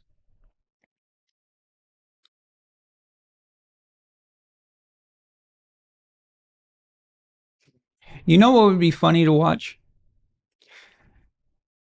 Soccer on ice. So if you just played soccer, but on ice. And you had to wear shoes, not skates.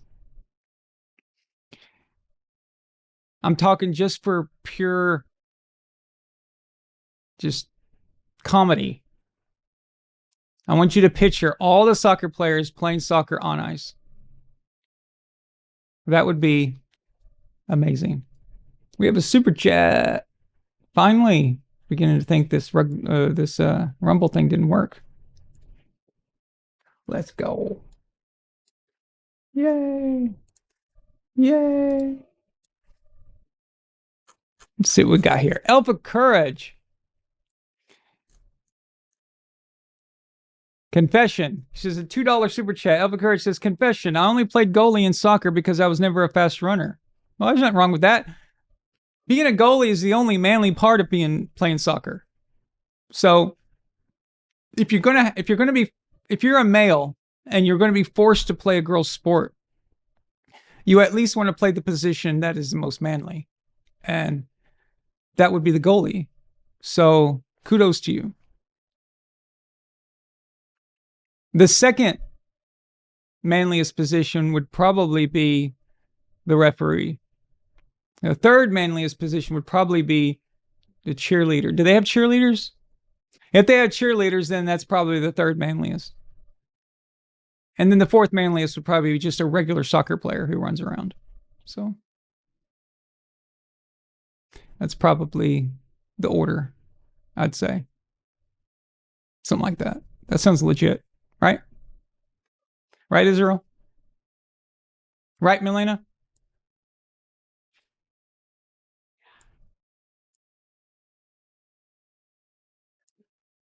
Milena, you could play soccer.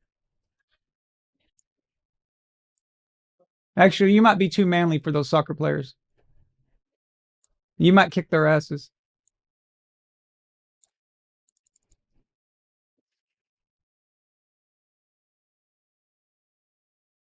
Yeah, kickball was fun too. Man, there was a lot of fun sports as kids in PE class. Badminton, kickball, dodgeball, all that. It was so much fun. I love those.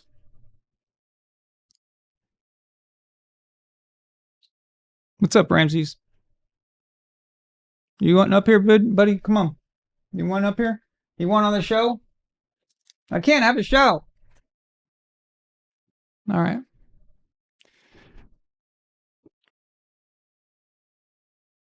You know what, guys? I'm going to just stand up for a second since it's halftime. I've been sitting for 2 hours or hour and a half, whatever it is. So I'll be right back, okay? Don't go anywhere. I'll be right back.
And we're back.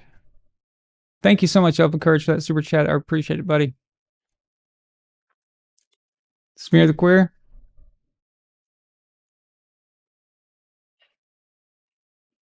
Is that what we're talking about now?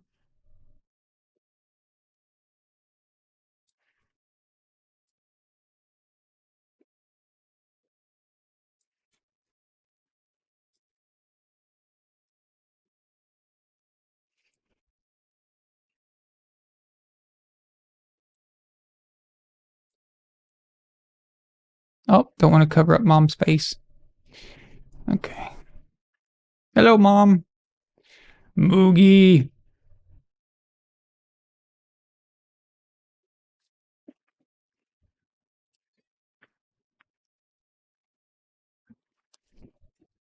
I can't believe it's been almost a year since mom died. She died on February 12th.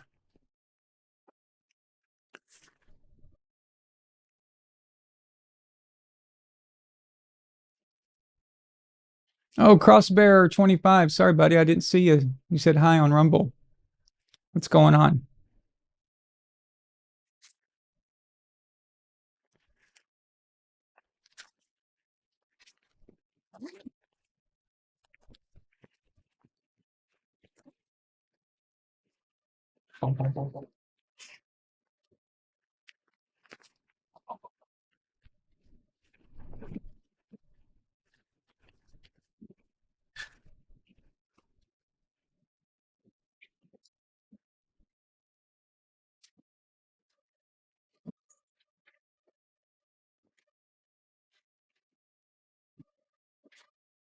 Okay.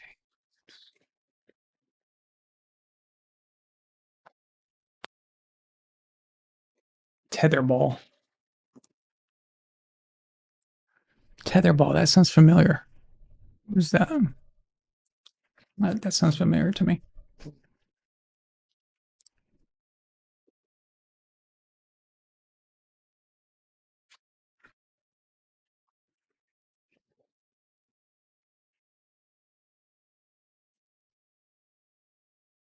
Nefertiti.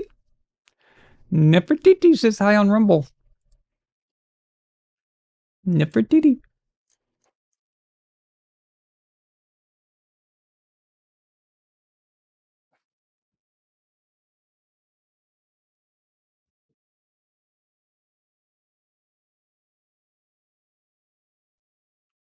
If you guys, some of you guys are my age, you might remember this, but in high school, yo-yos became popular again.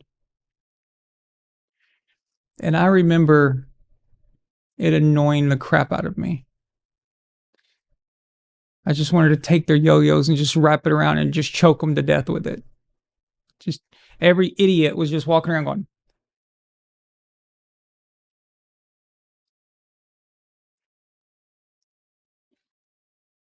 like they were doing something. Hey, look at me.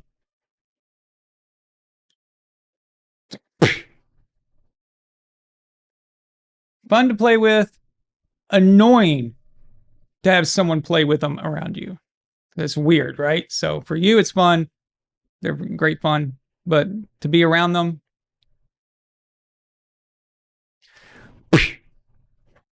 boom, boom, uppercut, knockout.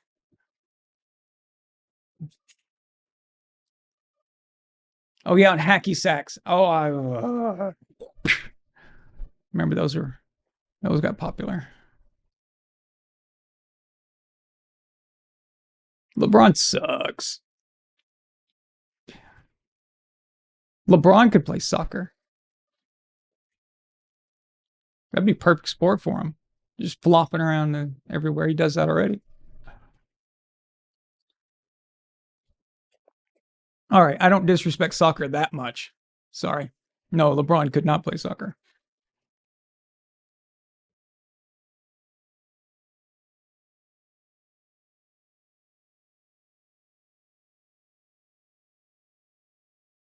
Patriots Global. That sounds familiar to me.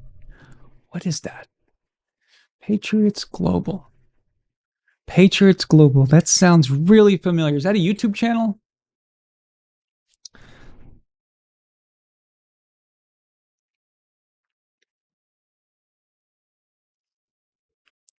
Bowling is fun. I'm just not very good at it.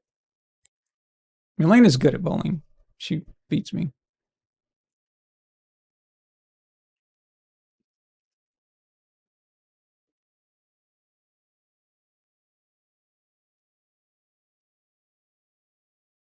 All right, we're back finally. There's Barry Sanders.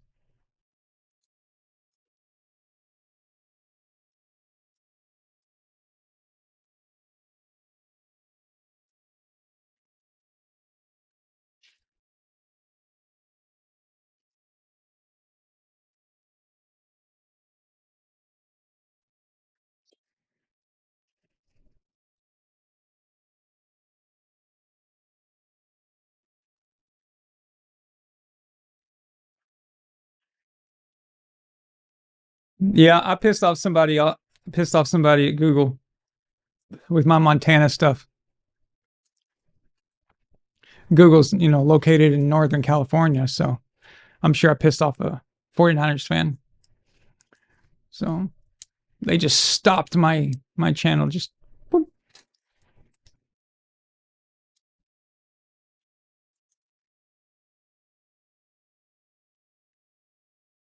This is the man with the most badass name in sports, the Pharaoh, the Egyptian god himself, Amon-Ra St. Brown. And on behalf of my man VonAllen, we want to thank you for your support. Let's fucking go. Another turnover.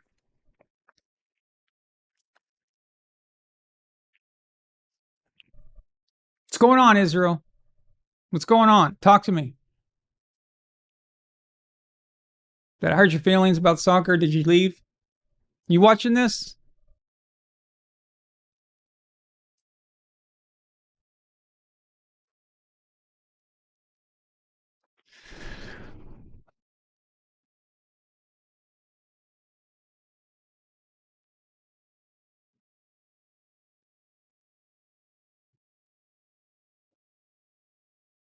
It's more of a good play by Detroit.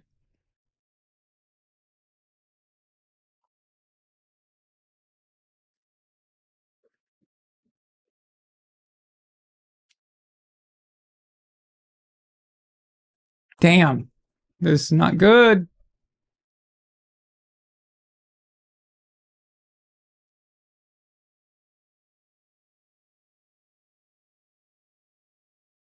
Cowboys are going to have to pull themselves out of another hole.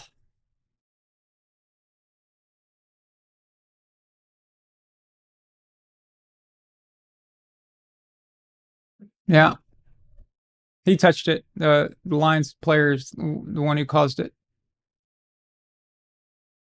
Robertson. Just good play. Nothing you can do about good defense, right?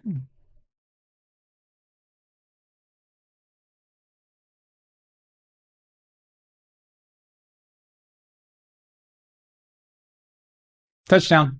As soon as it left Goff's hand, it was obvious. You can always see a quarterback's. There's just something there. The way you can visually see, you don't even have to see what's downfield. You just know if a quarterback's got a wide open guy. You know it. Just as soon as he backed up and saw the target and went like this, I knew it was touchdown.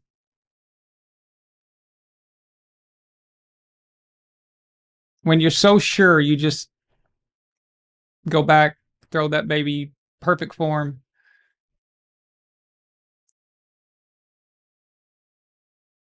All right. All right. We're expecting a game. We wanted a big game tonight, so Dallas is going to have to pull their head out of their ass. No more turnovers, no more sloppiness, no more anything. Just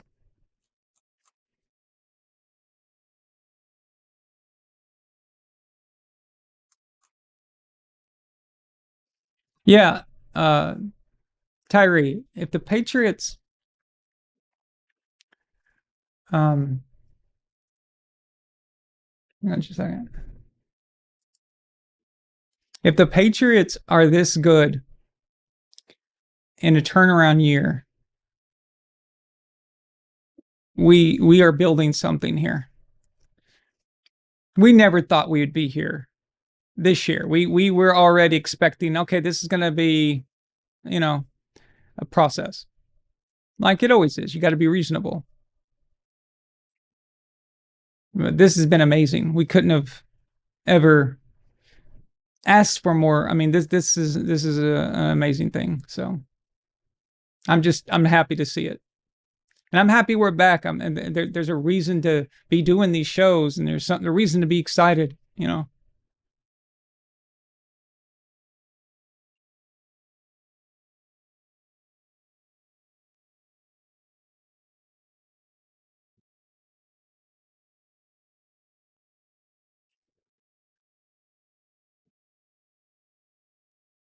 I hate bye weeks though. I'm like, I want to see a game this weekend.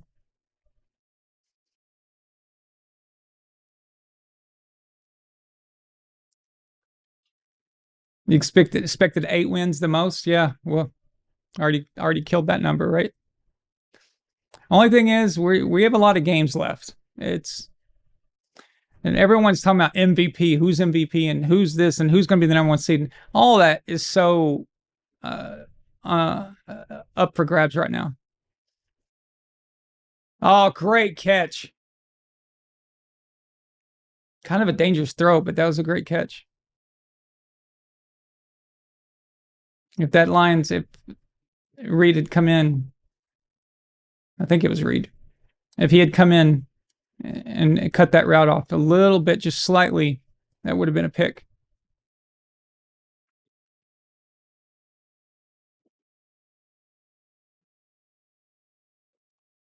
What's Stack doing, man? He's throwing it under, throwing it over, throwing it around. I mean, what's going on with him? Well, they got down the field fast. Or they're getting down the field fast, I mean. I should say. If we beat Buffalo at home, we win the division. That's nice. Very nice.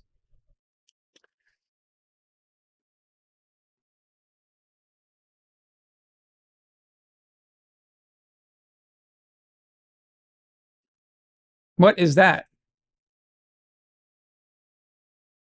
Something happened. Flag on the play.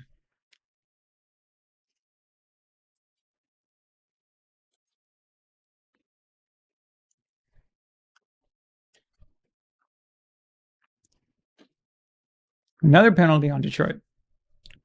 What are they doing? I think we lost Israel. Maybe he's pissed off.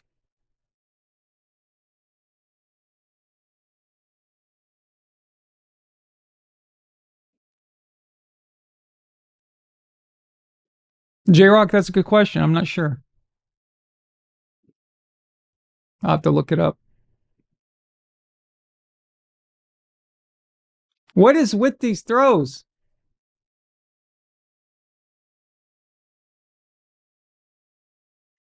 Great. Now you got an injured CeeDee Lamb. That's what they need. That's what they need. That's great. That's just great.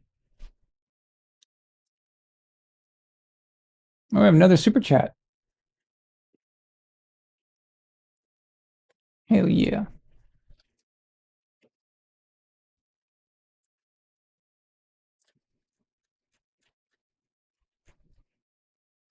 We have a $5 super chat from Elf of Courage. Thank you, man. He says, maybe that loss to Green Bay sparked a fire in the Lions. The Lions have been underperforming all year, right? Wouldn't everyone agree with that?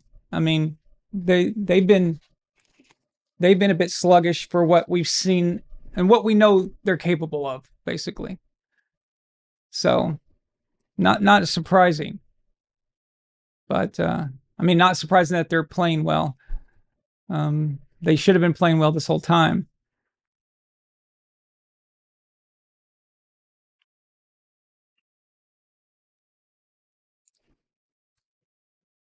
Israel's grilling burgers. Nice. Very nice.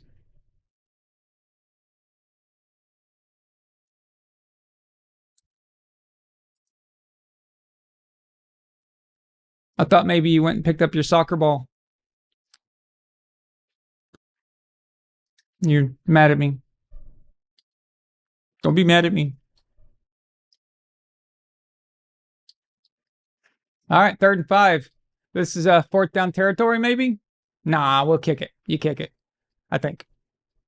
A lot of time left. Especially because you can't do anything in the red zone. So that's...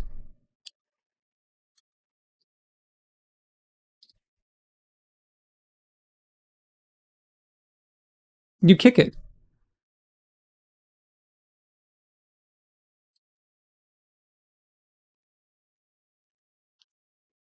It's a 3-score game. Just kick it, and you're only down 2 scores.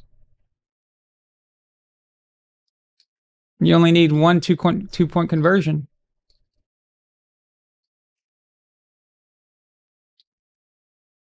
Better get it. You should kick the field goal.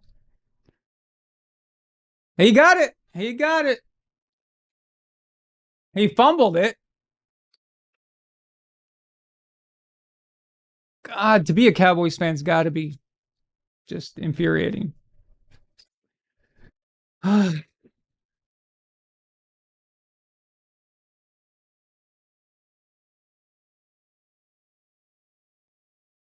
It's first down.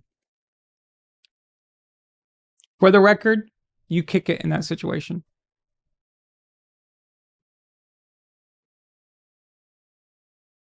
It worked, but it was the wrong call, if that makes any sense.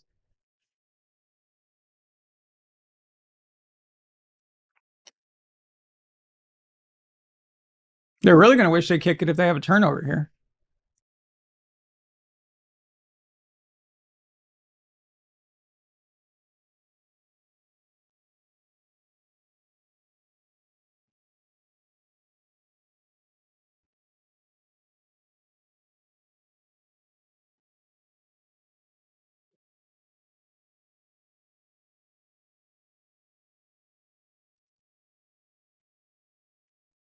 Almost 1 yard short.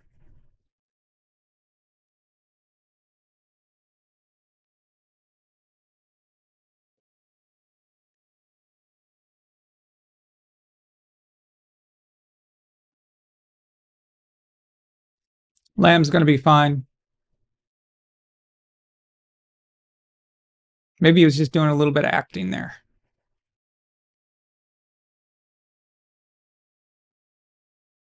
Touchdown.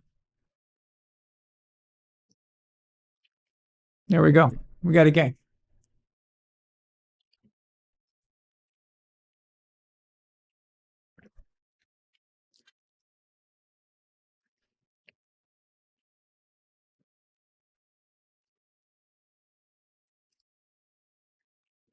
Yep, disaster averted. Where's he going? Don't be a pussy. God, these guys are so fragile.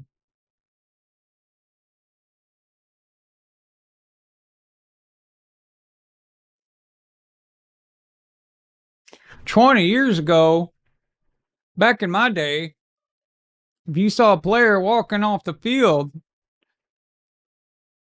it meant that they had a broken leg or broken arm or broken spleen or their guts were bleeding inside and out."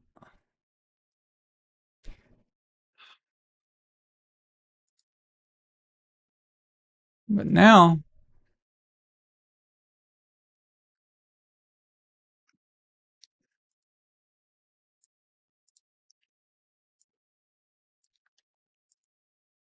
they go off the field for anything.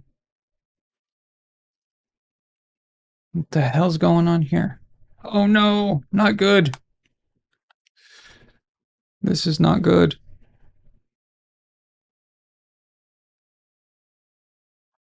The problem with that is that this is the rest bar for my keyboard, but it's one of these. It's like it lights up and everything. It's a Razer. It's a good keyboard. I think I can fix that though. My cat's got a hold of a little bit of it. See the little holes? Not too bad. But my brother's texting me. He said, "Should I choose the red pill or the blue pill?"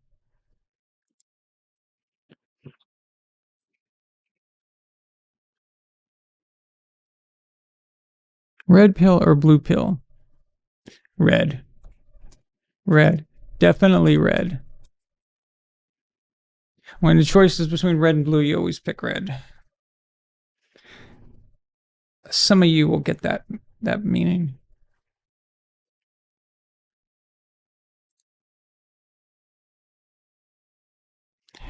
In case you guys wondering what I'm talking about, Steven got in a motorcycle accident.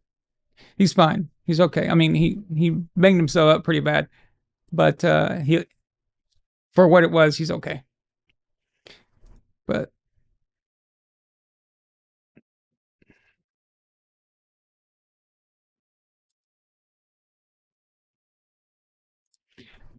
red, red, red.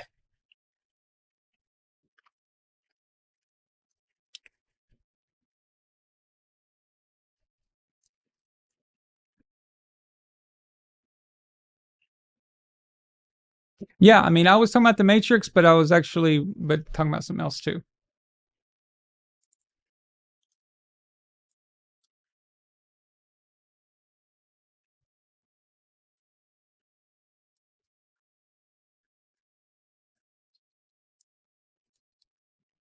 What's that noise?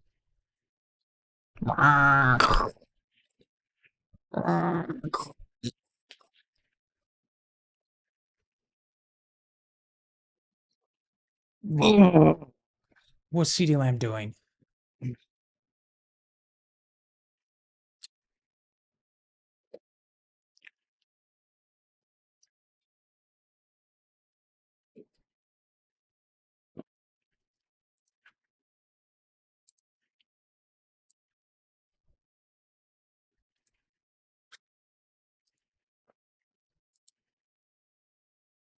Don't call it a comeback. I've been here for years. Got to stop him. That's the first step right there, Dallas. There's a lot of game left, so we're good.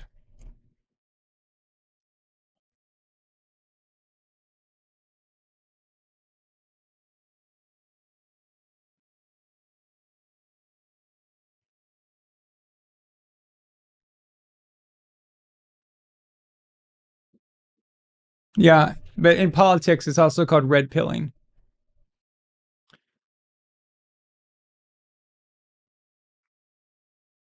A concussion.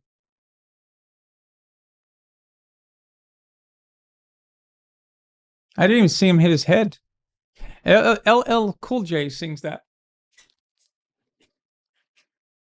In the video, he's a boxer. Ooh, don't call it a comeback. I've been here for years.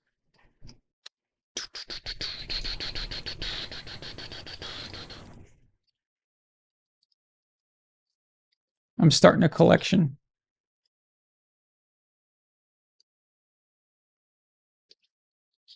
Not really. I just didn't throw them away.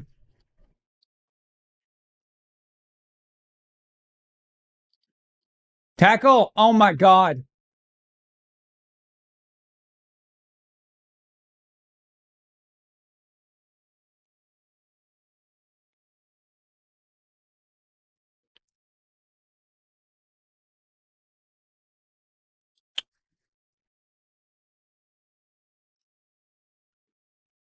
That was pathetic.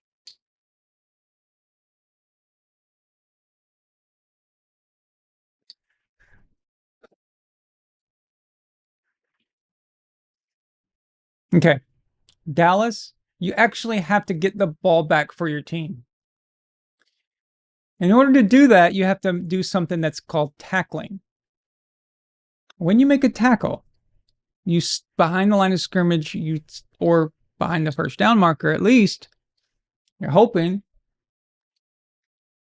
they have to do it again for another down. And if you do that 3 times in a row, they'll have to punch you the ball. Although it's Dan Campbell, so maybe you have to do it 4 times in a row.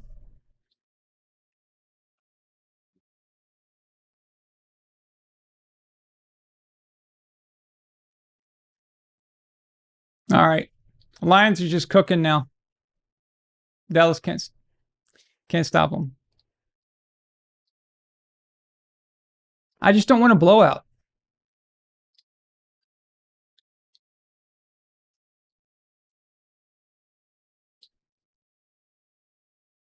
Did he just say that's a tough ass there?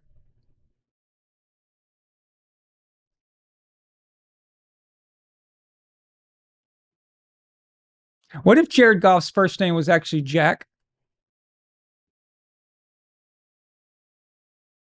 Like, how would that have gone? like in church. Welcome everybody this Sunday morning. Appreciate you here. We're all gathered here. We have a prayer request from Jack Goff. Jack Goff, are you here? Would you like to come up? Jack Goff. I'm sure there's a Jack Goff somewhere.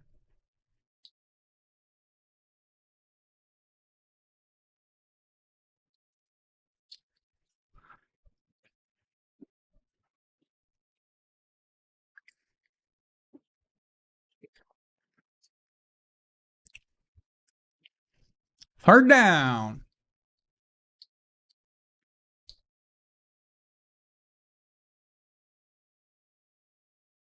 Let's go, let's go, let's go, let's go. Let's go. I got to sample that back. Let's go.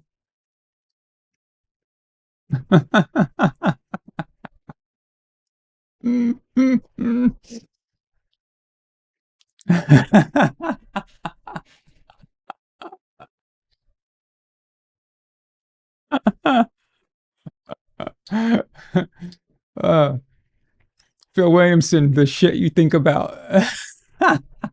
Like I told you, Milena kept telling me, you don't always have to tell everybody the inner monologue in your head. You don't always have to say it.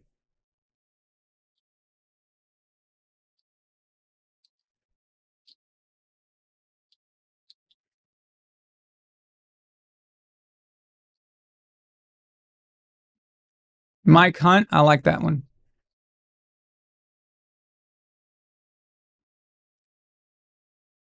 Blocked.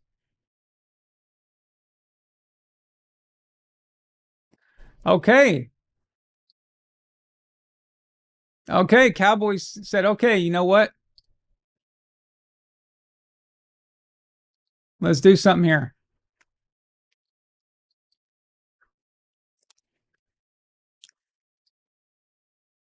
So can you imagine being Mike Hunt and getting lost in Walmart when you're a kid? And your dad's name is Mike Hunt. Like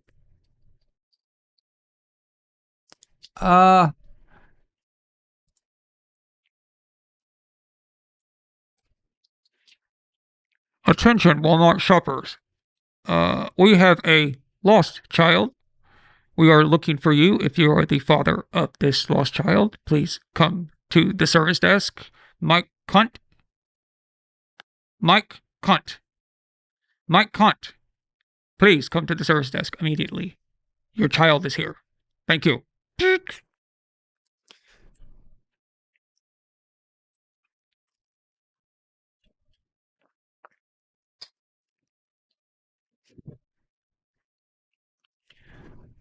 Oh.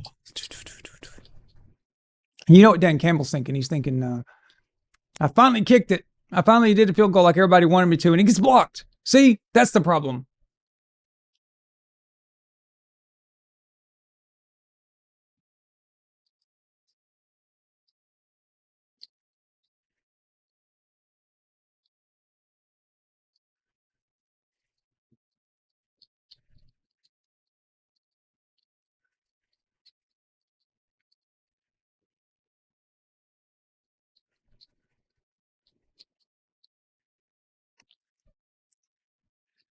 Seymour Butts, that's an old school one. I remember that one. Droopy Wiener, that's rough. That would suck.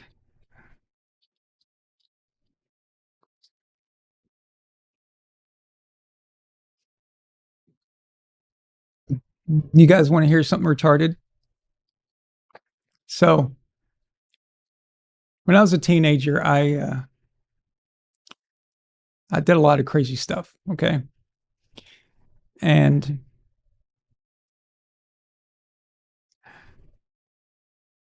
I regret it now because I would never damage a book like that. But we're sitting in the library. And behind me is a book, Ben-Hur. And I couldn't help myself. So where it said on the spine, it said Ben-Hur, and I wrote over. So I just added the word over. And it reads Ben-Hur over. That stayed there for a long time. Nobody noticed. I guess nobody checked it out.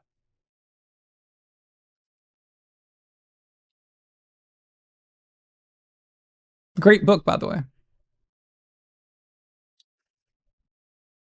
But still funny. Or it was funny at the time. True, Elf. True. That's a good point. I wrote it with like a marker too, like a permanent, like a Sharpie. It stayed. It wasn't going anywhere.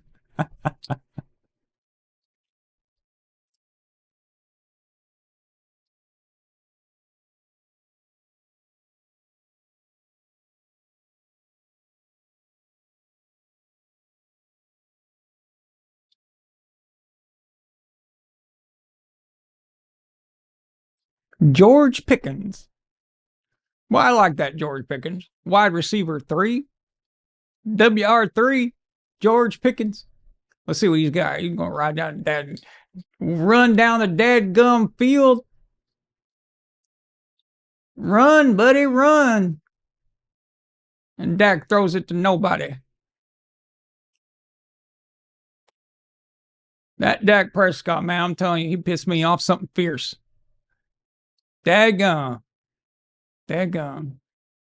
Holden. That ain't Holden.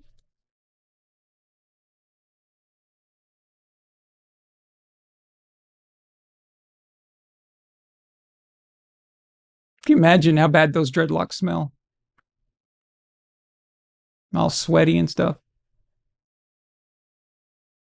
I remember Larry Fitzgerald used to have to like spray his hair with like this crazy toxic chemical crap.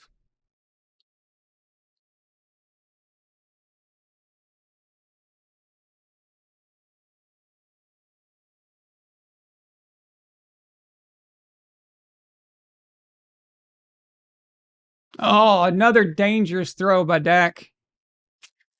But completed. Gotta love it.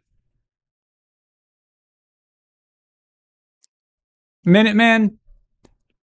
Stephen Boyd was so good in that movie. I mean, you hate him. You hate the man. You hate Stephen Boyd.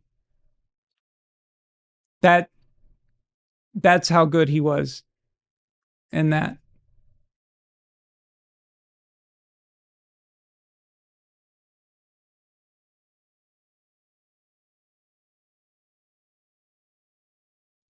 What's the flag now? Stop it with the flags, dude.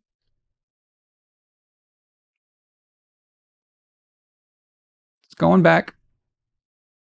Unless it's offset.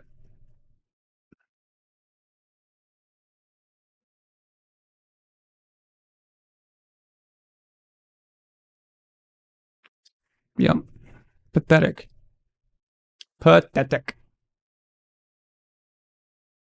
Yeah, I love sword and sandal movies from the old days. The only sad thing is that eventually I'm going to watch all of them because there's only so many, right? And there's going to come a time where I'm never going to be able to watch a new one again for the first time. And that makes me sad. That's almost all I watch now is those movies.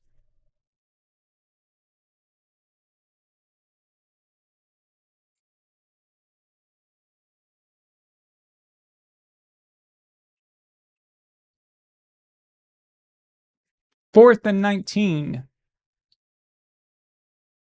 That's annoying.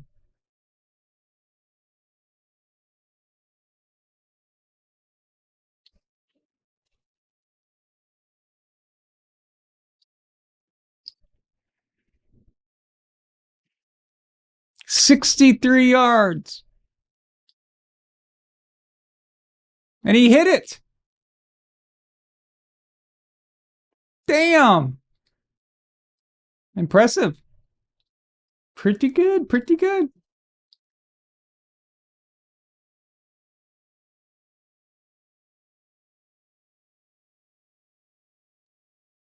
Could you imagine if you had a kicker that could make it constantly? I'm talking all the time from 70 yards. I mean, you would just win games just with your kicker. I mean, just get to midfield. Even, just get to midfield and you're going to get points. That's incredible.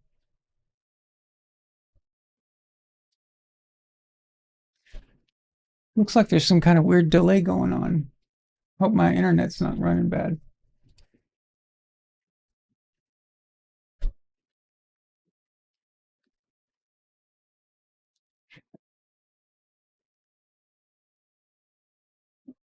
I'll be right back. I'm gonna check.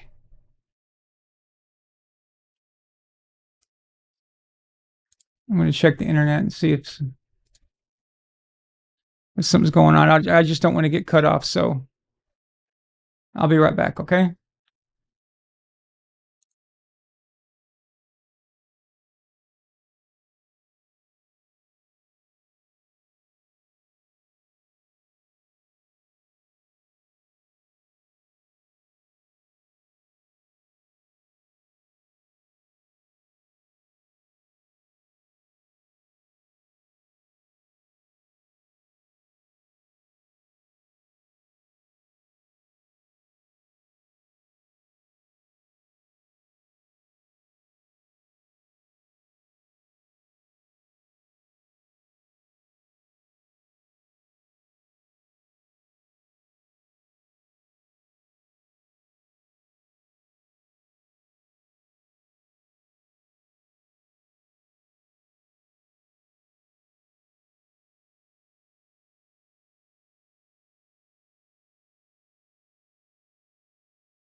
Okay.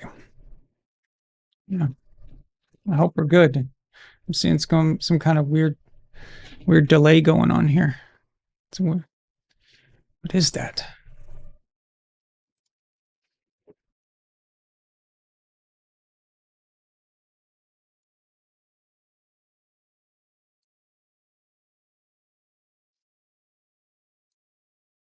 Check.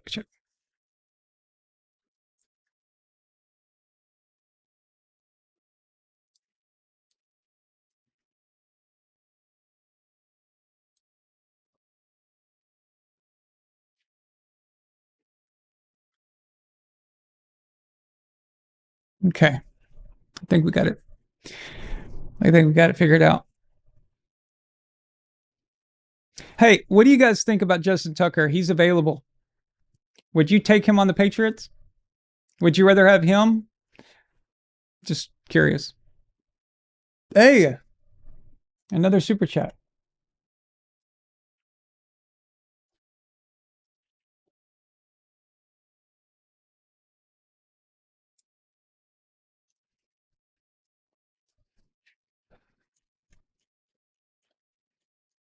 Elf of Courage sends a $5 super chat.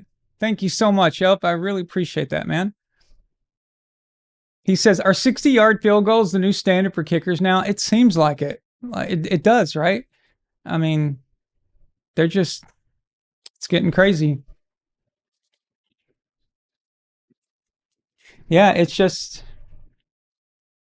the more we learn, and how about technique and health and workouts that optimize those things, and it's just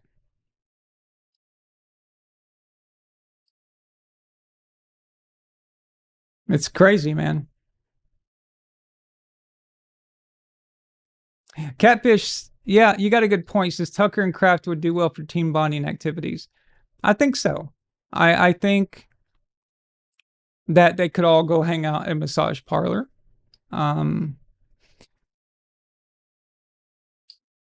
They could meet with the cheerleading squad and hang out with them.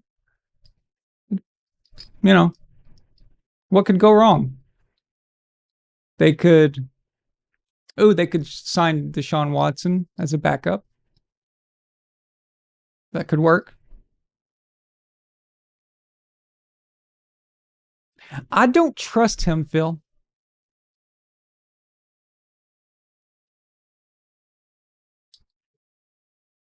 Dallas giving up goofy plays now.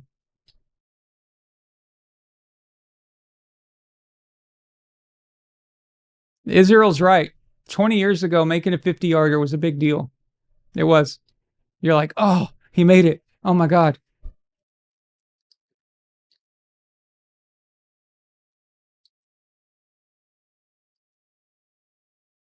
Tharn says Patriots going to bring in Diddy. He can be the guest speaker. He'll bring all the oil and all that. First down. Dallas, you got to make a stop if you want to try to come back.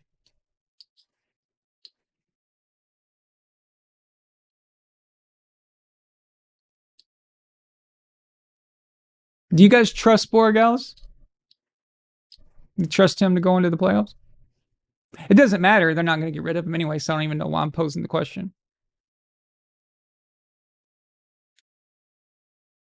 Third quarter's over. Oh, that's cool. That lion's on top of this stadium.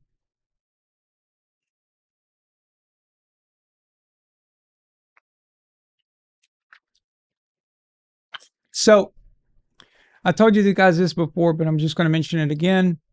I'm wanting to start a debate show. So I need, I'm looking for an opponent. I'm looking for someone who is consistent, someone who is good on camera, who won't be nervous, won't be, can be able to just be themselves and something like that. If you guys know anybody like that, recommend them to me. But they have to be reliable as well. So.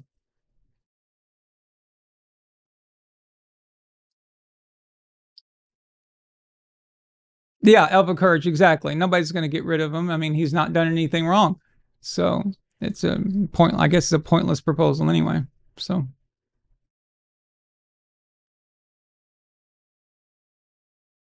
They'll lube up their jerseys with baby oil so opponents can't grab them. Yeah. The Montana's 49ers did that stuff.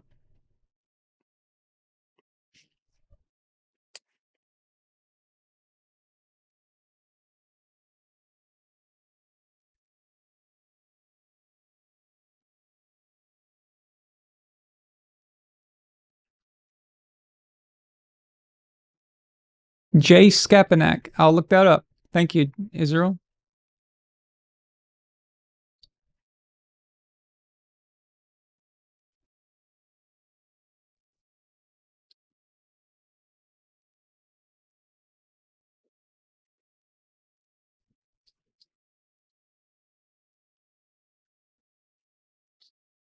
You know, I saw an interview recently with Max Kellerman, and he was talking about why he got fired and why Stephen A got rid of him. And he basically was saying that Stephen A didn't like the competition, didn't like that Max took the debate seriously. And it's true. There was a lot of times where Max made Stephen A look kind of dumb, but Max did lie in this interview. He said that he never made a hot take that he didn't believe. That's a lie. That's a lie. Because they would have opposing views every single day. Nobody can disagree that much. It's impossible. And some of the stances that he took, the hot takes he had, were so stupid and just so beyond reason. And he said that he believed everything he said. He's lying. He's lying. If he even believed 20% of the crap he spewed on First Take over the years, if he believed that, he's an idiot. But I don't think he's an idiot. I think he's lying. But anyway, the point is that just shows you the dynamic there. Stephen A. would never make a hot take. Like they had characters. Like this is the assigned character. Stephen A. never has a hot take. He always goes to the consensus, or he reacts to your stupid hot take. And Max is the protagonist or antagonist.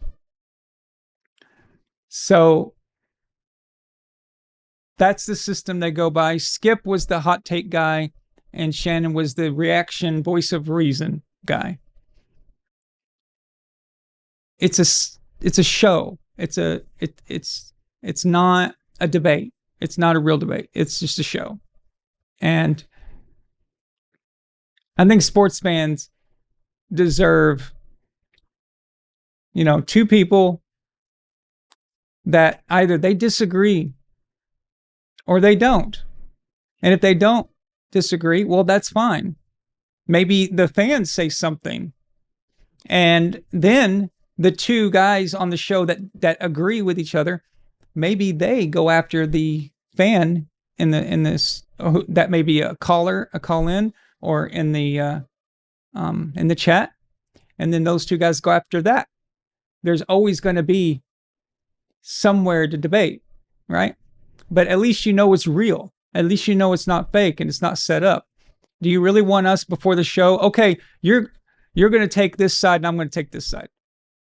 And then I'm sitting there arguing something but you guys know that I don't believe that. Maybe it contradicts what I said before, but I don't care because it's entertainment. You'd stop watching the channel. It's like, why do I even listen to Aaron for? He contradicts himself all the time. He doesn't believe in anything. Everything he says is nonsense. What good is that? What good is that? It's not.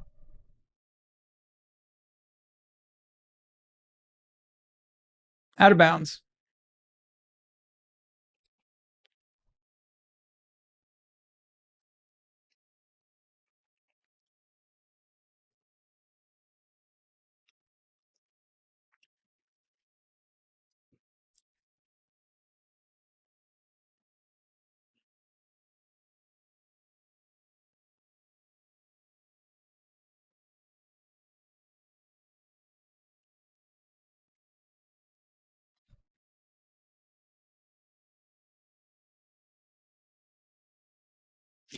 Yeah, and Alpha Courage, that's the thing about the Brady Cliff thing.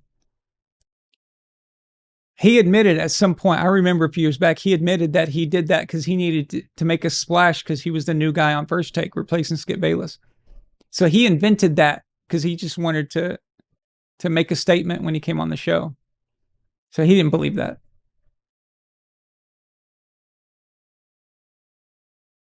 So it's all bullshit. It's just, once you know that that's the deal, there's no point in watching. Imagine if it came out that the NFL games were scripted, like Pat Truthner and people like that said. And every game was predetermined. I would never watch again. I would never, ever watch again.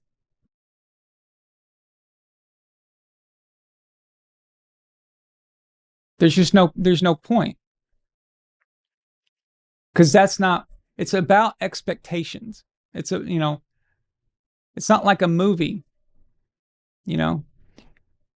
When you tune into a debate show, you're expecting debate, but you find out that it's just predetermined garbage. Well, it's not a debate anymore. That's a show. That's a TV show. It's like a TV series. It might as well be a sitcom, right? That's something different. So you're not looking for that there. It's also false advertising. Like First Take would have that slogan, embrace debate. You guys ain't debating shit. You just assign that stuff. It's why I got on Tom Brady on X. He's reading these damn, pre-written power rankings that he had nothing to do with. You can tell. First of all, the way he reads it like a robot, because it's not his words. But he doesn't say those things, doesn't talk that way. The kick is good. Detroit extends their lead. It's a 2-score game now. Tom doesn't say those things.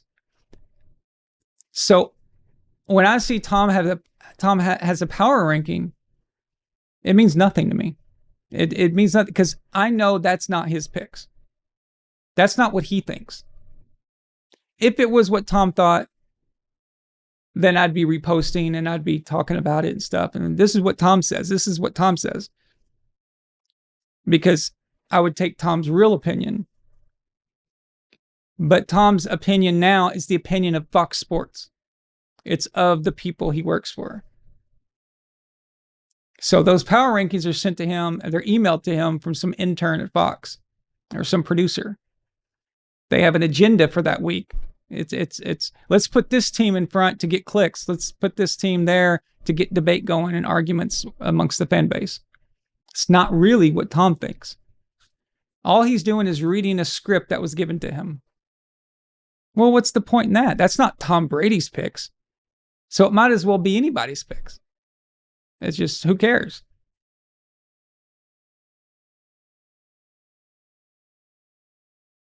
If Tom was,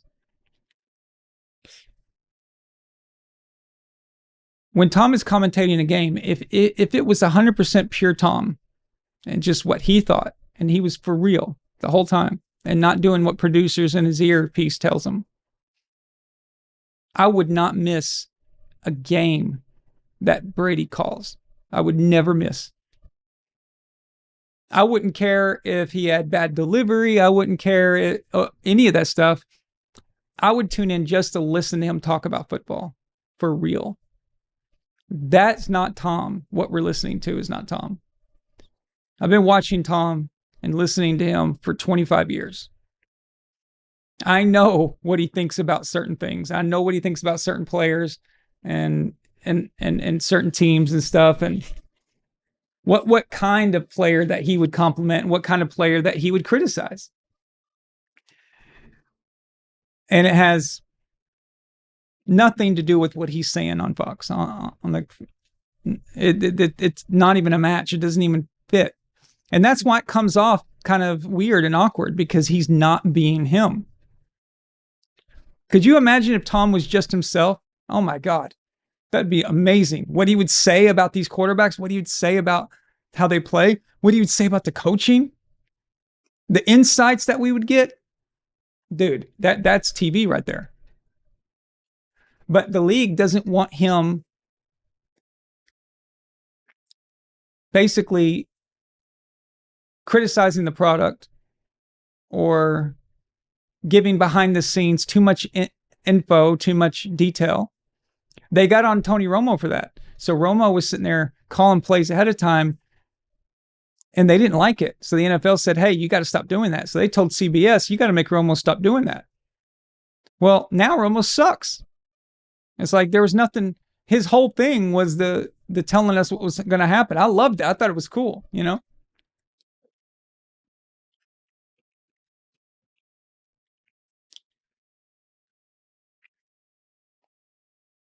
First down.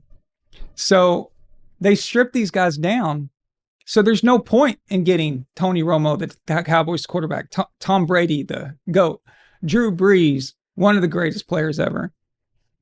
What's the point in paying these guys all this money when it's not even them that's talking? So that's how I feel about these debate shows and all that.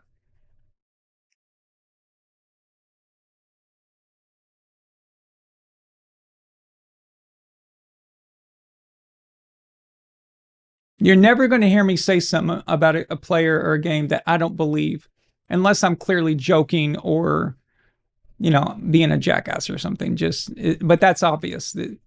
But I'm in a serious manner, though, that I'm not saying anything just to be controversial or whatever.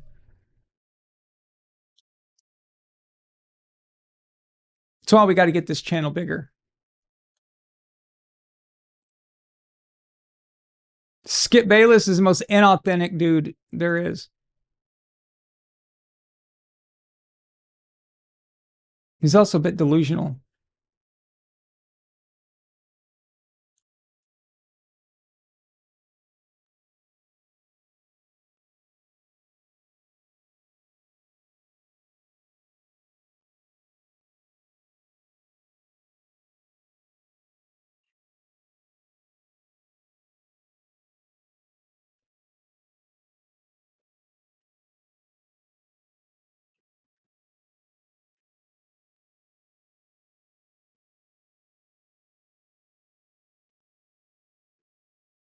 Prescott, wide open.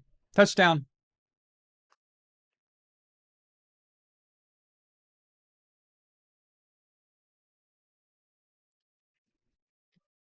Detroit got lost on that. I got to see this replay. How the hell did he get so open?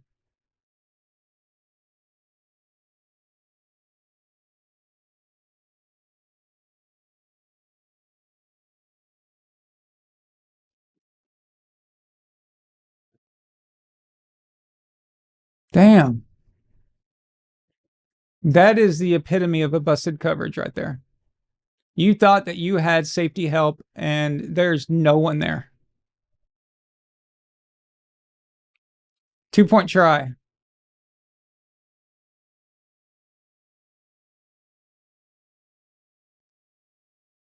They're going to throw it. Yep.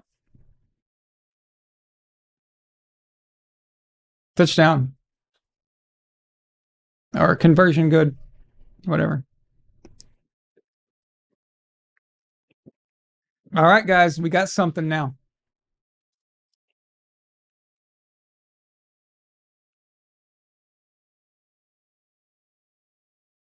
Yeah, Harp Street's not too bad.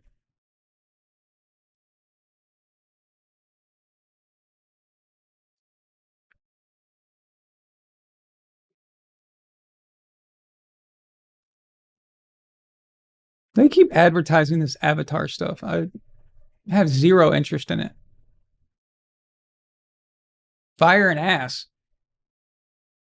Avatar, fire and ass. That's interesting.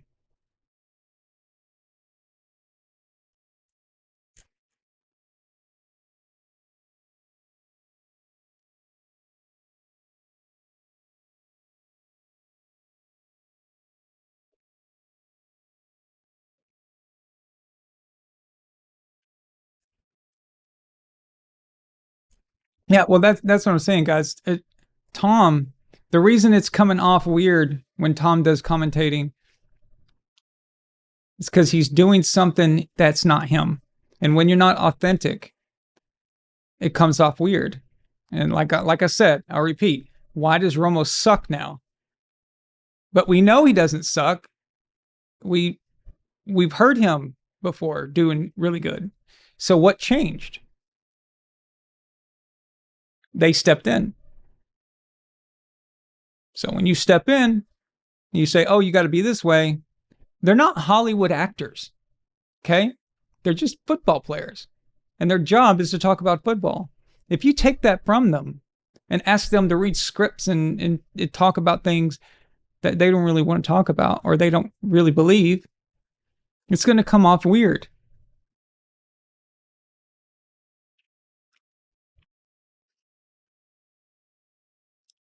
So we're not seeing Tom Brady commentate. We're not even seeing it.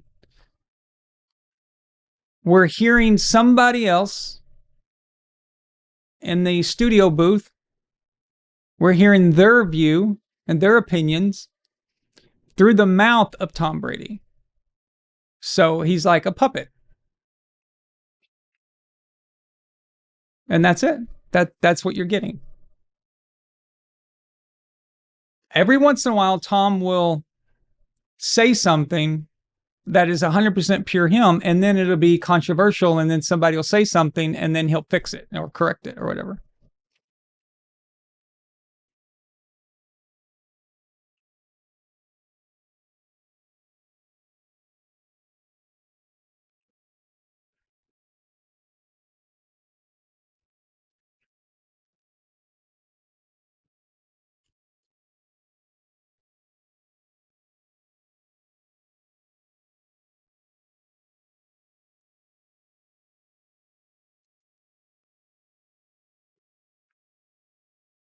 I just stopped watching all those shows. I don't watch them anymore. I haven't watched in a long time. The only reason I know even a little bit recently is because you see clips. I see clips like people put up on X, but I don't watch the shows.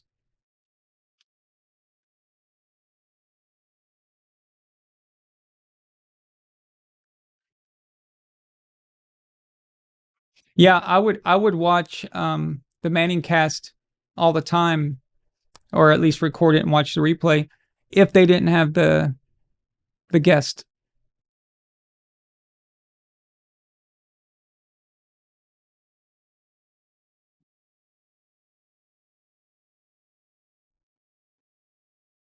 All right, Dallas, time to clamp down here. 2nd and 8. You know they're going to run it, so stop that. And they ran it, and they stopped it. Good, very good.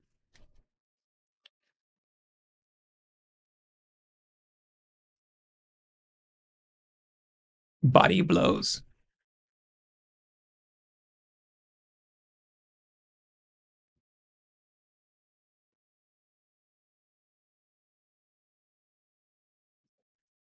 Third and 6.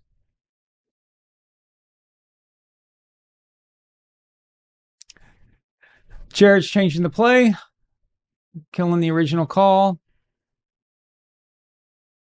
Oh, man, great throw.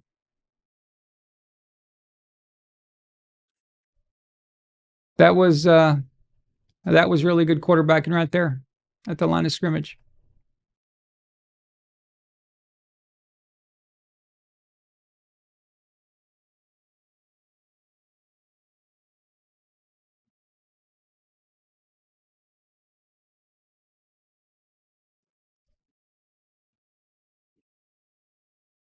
Roughing the passer, so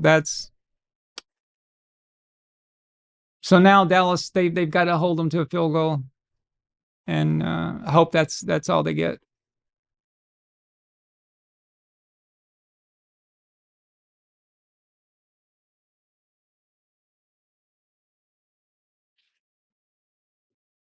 Shannon Sharp, I hate that dude. Can't stand him. He was an amazing tight end, though. He's great player. But as a person, I can't stand him.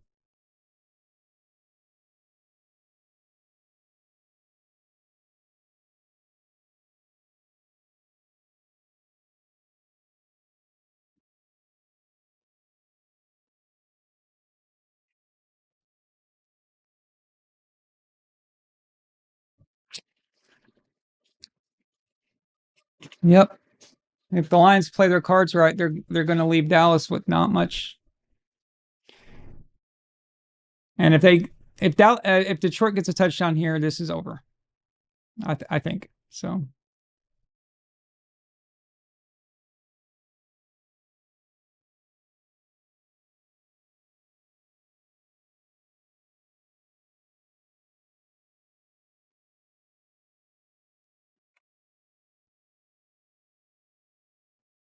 Jesus.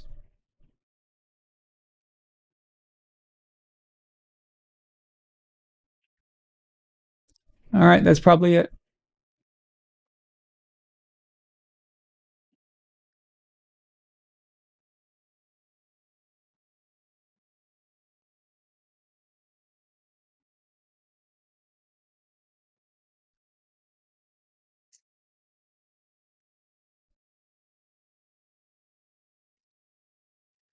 Damn, Gibbs can run, man.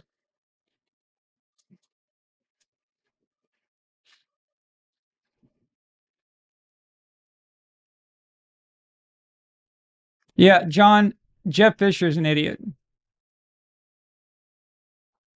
He's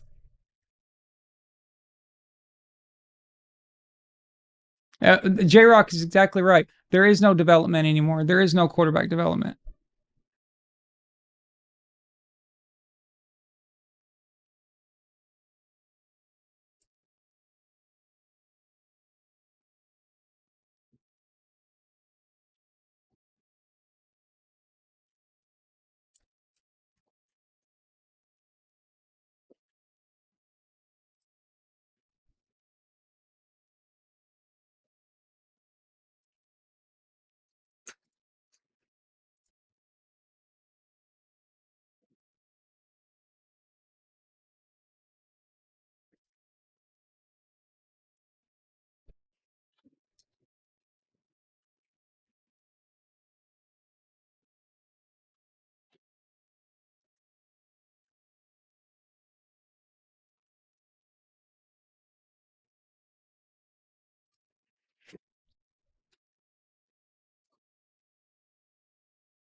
John says Tom's been completely correct for his criticisms that most young quarterbacks aren't properly developed anymore.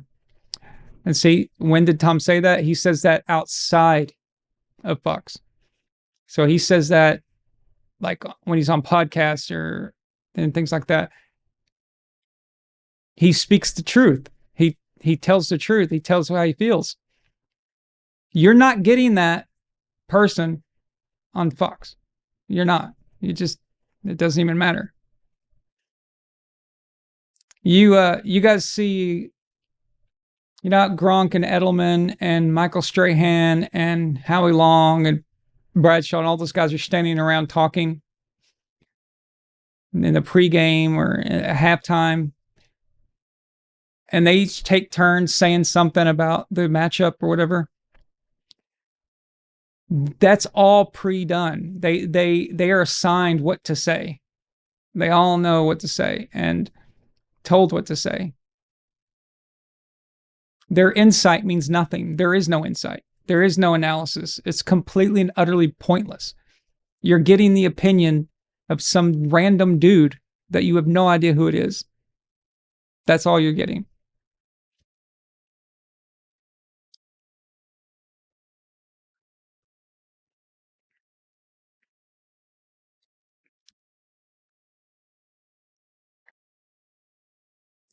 All right.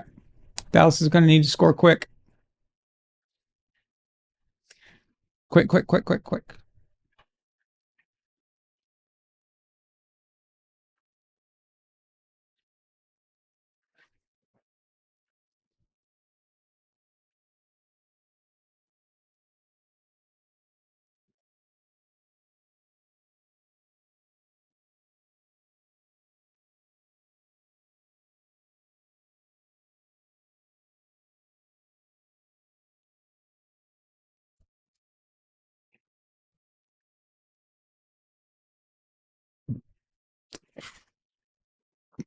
Of course, Tom knows about the deflated footballs.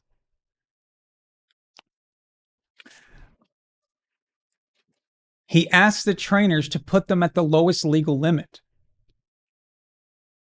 That's what he asked for. Knowing that when you get out on the field, they get lower. That, of course, that's the point. That's the entire point. That's, what's, People making a big deal out of this. Like I said, it's the dumbest thing. It's the dumbest thing ever, right? So,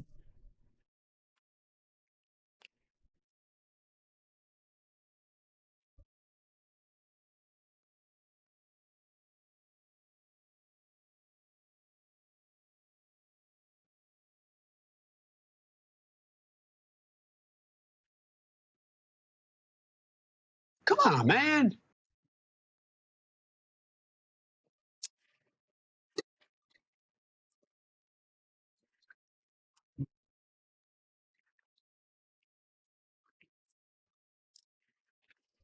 yep, J-Rock, deflated footballs are the reason the Colts defense gave up 45 points.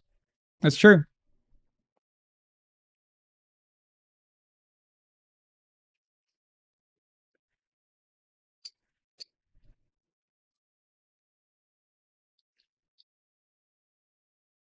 Yeah, Michael Strahan is a scumbag. He's also the guy who was on that show, that Good Morning America, I think. And a 10-year-old boy came out on stage as a drag queen, and Michael Strahan just laughing and applauding it. Think about that, guys. Think about that. A little boy dressed up like a drag queen being sexualized, and the whole crowd laughing and applauding. And Michael Strahan standing there. He's into it.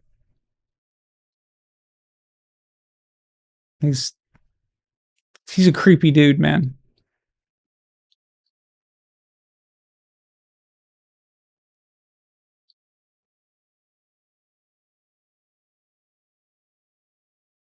Watch out, Dak. Oh my God.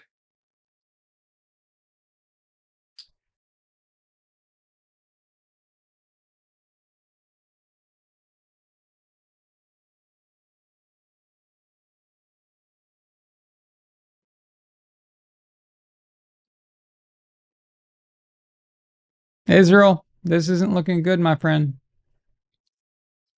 2nd and 19. It's a long way to go just to get a measly first down, and you're not even across half field.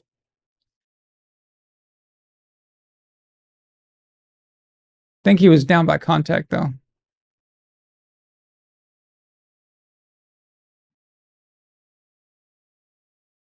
I could have sold my soul for fame.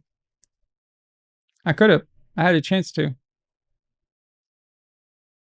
Wow, they called that a first down. Wow. Okay.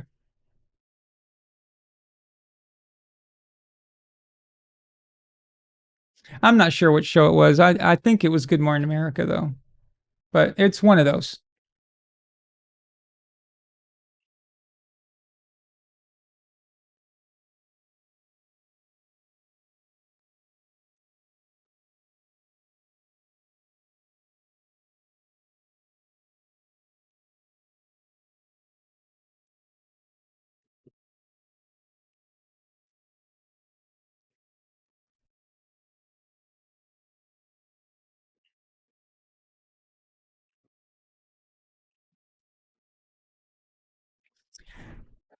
Dak needs awareness, man. Just Dak needs better awareness. He needs to account for where those edge rushers are. You have to assume on every play that the edge rusher beat your guy. At some point, you have to have a clock in your head, and you have to know that, okay, if he won, he's probably going to be here soon.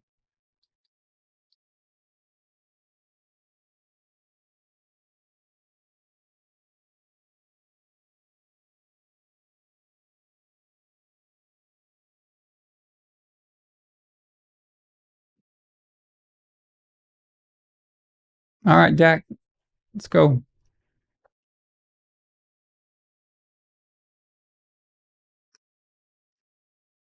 We could have a crazy ending. Both teams in the 30s. That's a game. That's interesting. The thing is the defense has been pretty good. If you look at the score, you'd think these defenses suck, but they played played tough football today. I mean, it's an interesting game.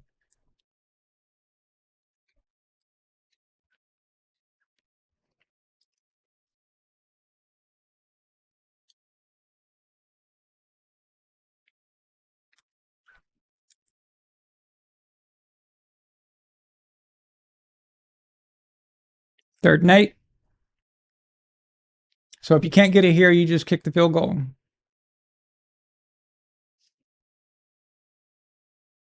First down. Move it, move it. Come on, guys. You guys are in hurry up right now. There you go, Dak. Get them going. Move them.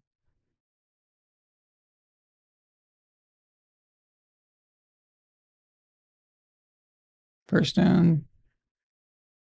Great play. Throw to Pickens. All right, right on the sidelines, gets out of bounds, stops the clock. Almost a new first down. Good job. Good play.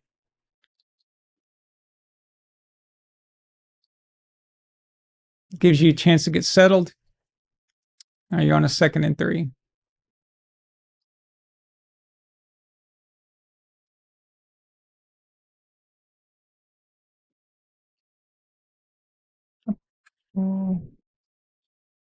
Probably wouldn't run it though anymore.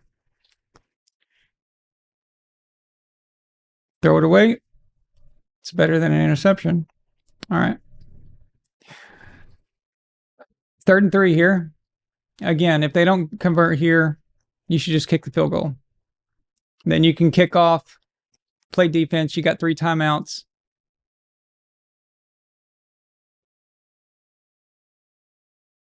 That's the smart thing to do.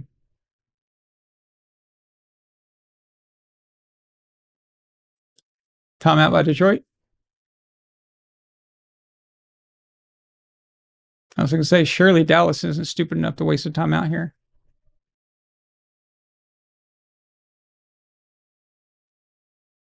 Yep, J-Rock, I live in West Hollywood. It's, you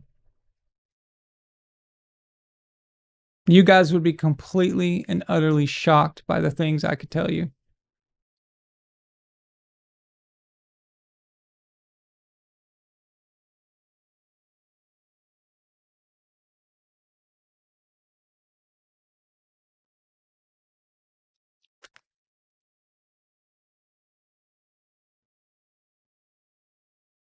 Flag.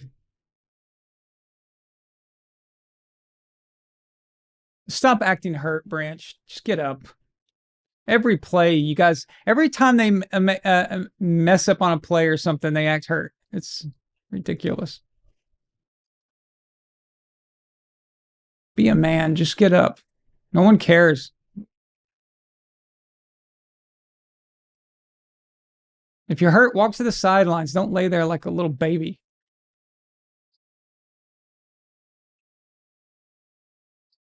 What did he even injure? He just fell to the ground. It's no big deal.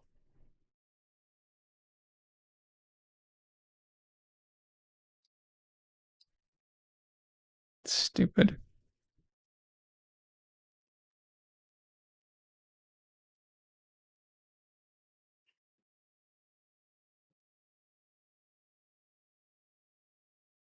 Get this wuss off the field, please. Work on him on the sidelines. Drag him. Somebody just grab him and just drag him off the field.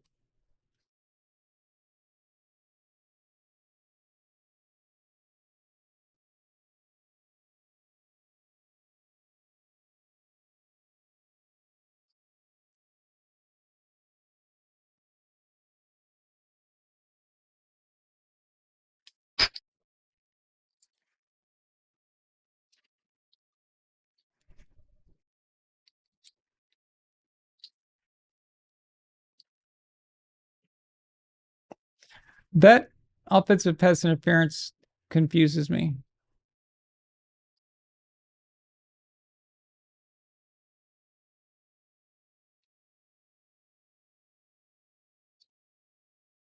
The accountant's back out there.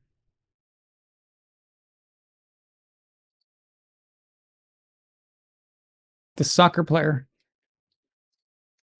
Dude, Branch, get off the field, you baby. Just get him off. Wah, wah, wah.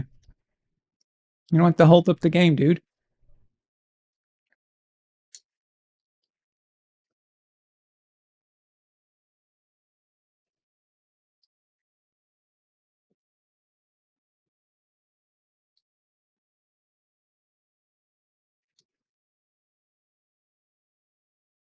All right, accountant. All you have to do is hit a 29-yarder. This is easy peasy. You can do this left-footed. Let's go. The accountant. Hey, that's a cool nickname. We should start calling him that.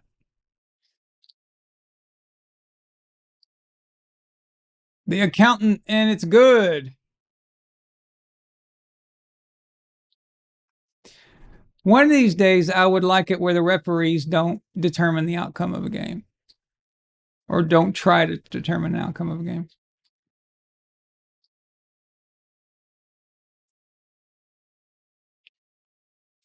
That defender got beat. He got beat. That's it. He got handled.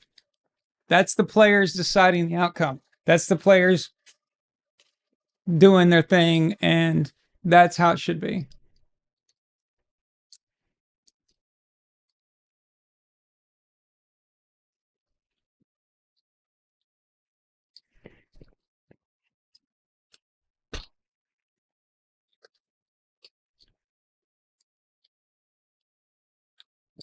Uh-oh.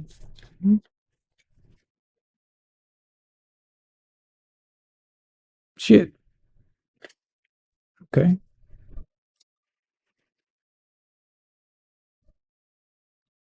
Okay. So I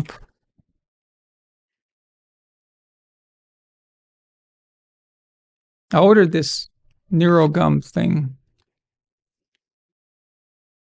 It's an acquired taste. Interesting, though.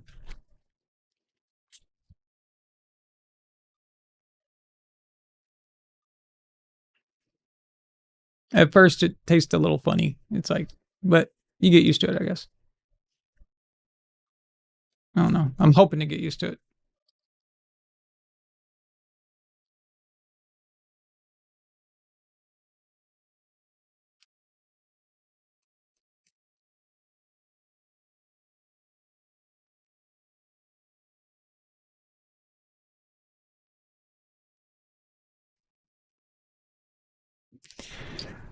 Why does every commercial have to have hip hop in it? Why is everything hip hop culture? Especially the NFL shop stuff.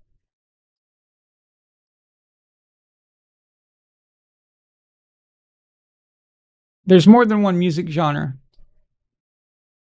You can mix it up a little bit, right? Anyway.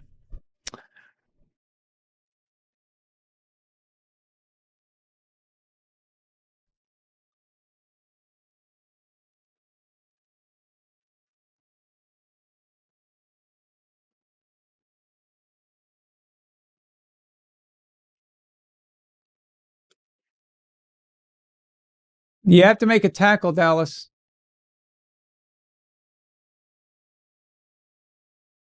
Idiots.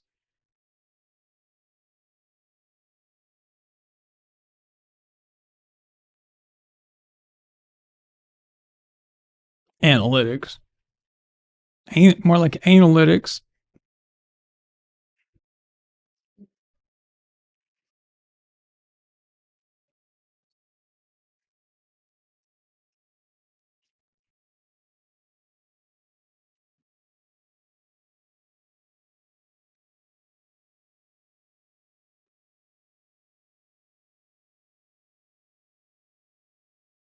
Killing the play again.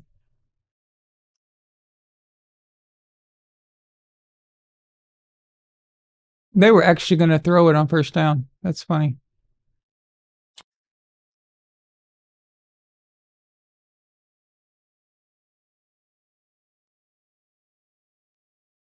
Finally, they got that idiot off the field. Get him out of here. Wimp. Weak. Weak.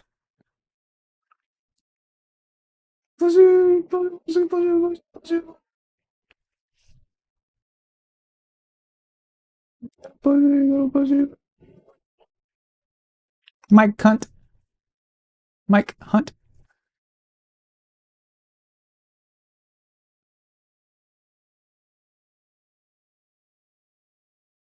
So you let the Detroit Lions' best player just get open.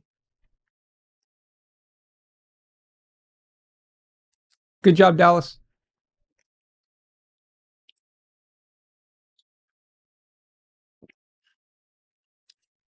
Good job, Dallas.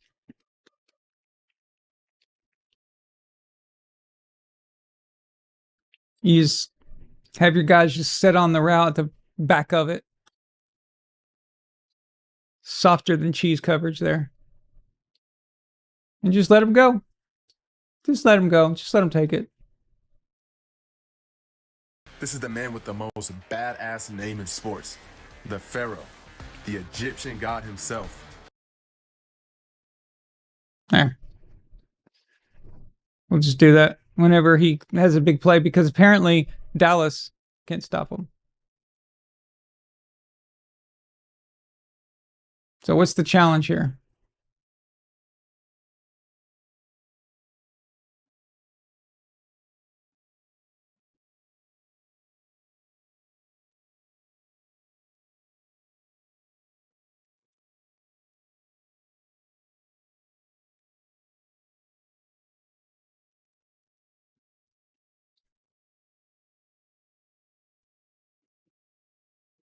Good job, Dallas. Way to challenge a completely useless fucking challenge. That's nice. Nothing like throwing away your timeouts when you're about to be down 2 scores.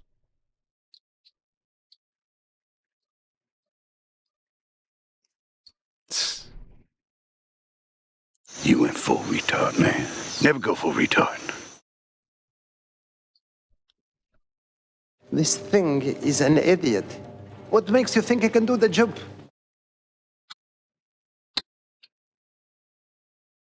You absolutely suck!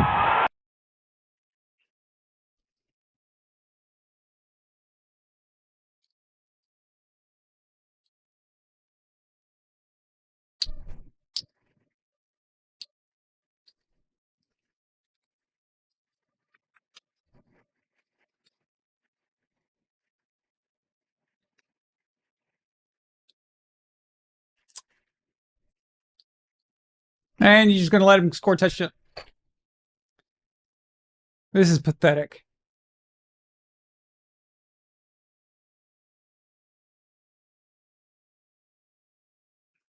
This.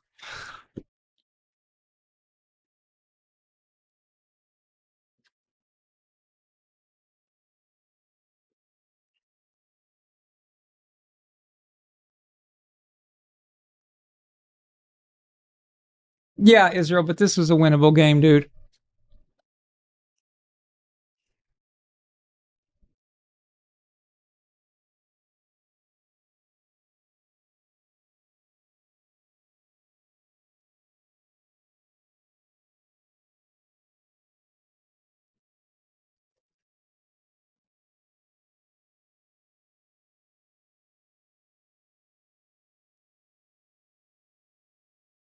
All right. Well, barring a complete collapse by Detroit, this game is over.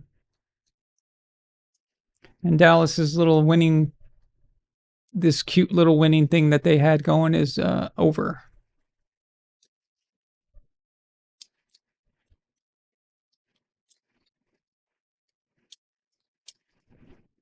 The NFL, man, it's a funny thing.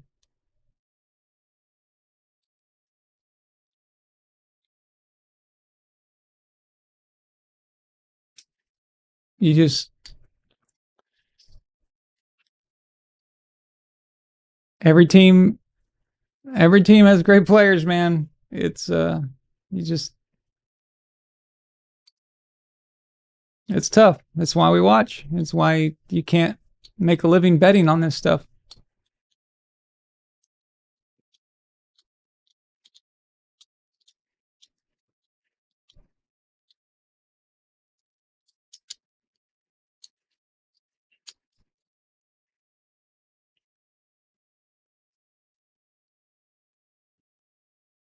All right, it's time to move it.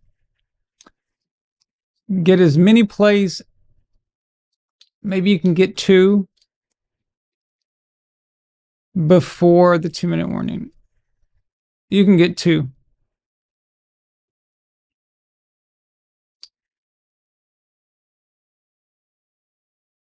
Martha Firestone Ford.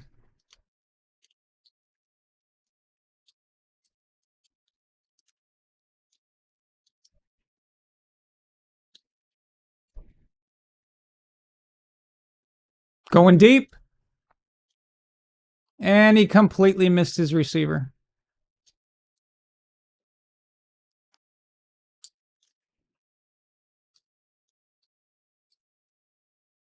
Dak can't throw deep anymore, can he, Israel? I've seen a lot of underthrows this season.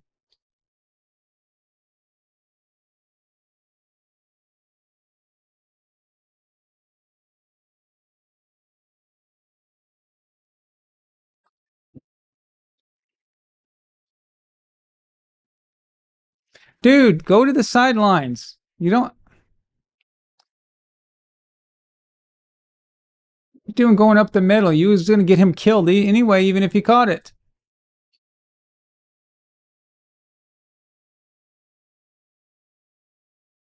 It's unbelievable. The Bears are #1 in the NFC.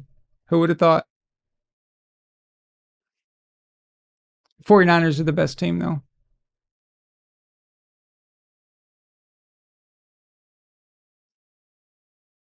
The 49ers can beat all of those teams in the playoffs right now. But again, you could see what changes will happen. A lot of games left. A lot of games left.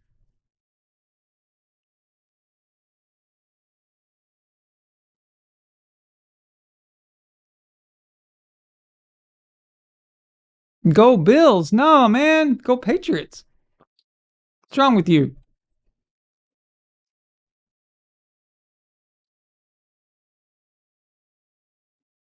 What do you guys think about those hats? The one that Jared Goff was wearing.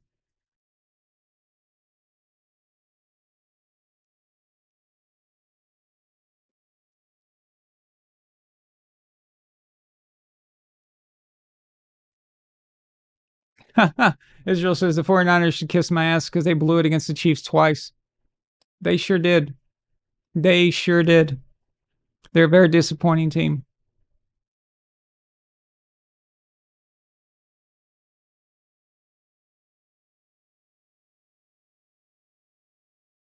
So the 49ers organization, I've never seen an organization piss away so much, you know, the way they have.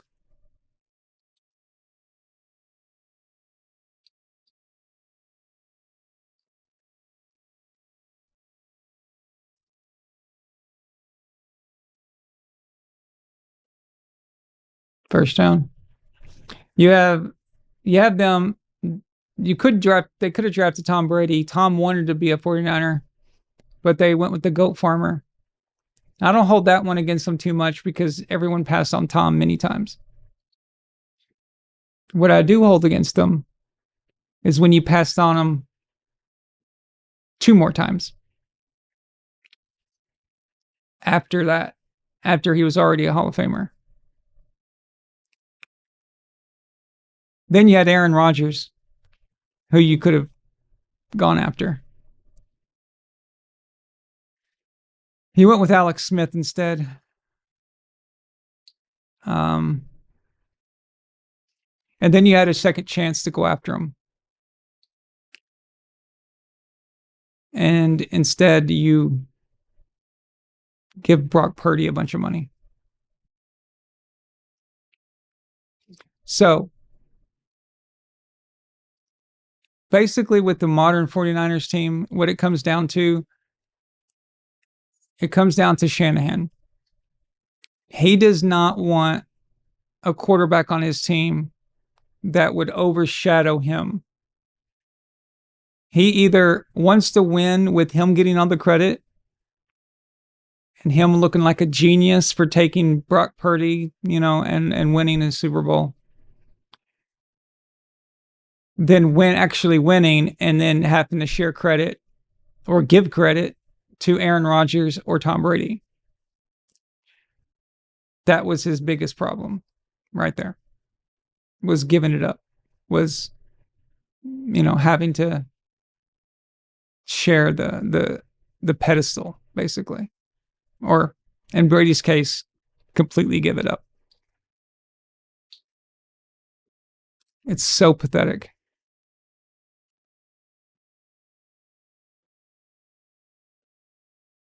The 49ers would have so many Super Bowls right now, man, if they were just not completely stupid.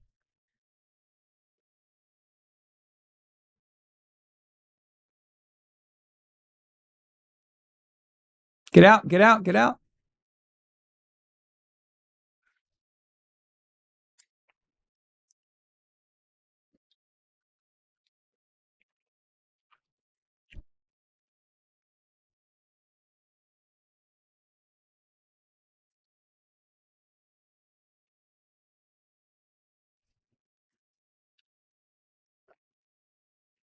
Stick to the sidelines. If you didn't challenge, you'd have 3 timeouts. You could play defense. You don't go up the middle.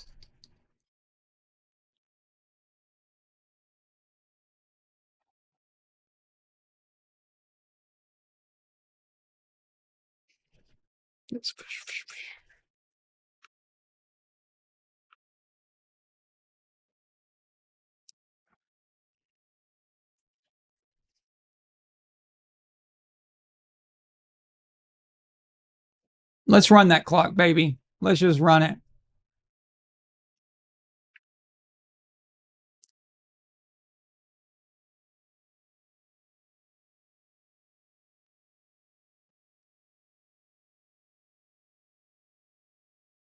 Dak, you cannot take a sack there. That's the one thing you cannot have, is a sack. That's the... What? What is this dude's deal?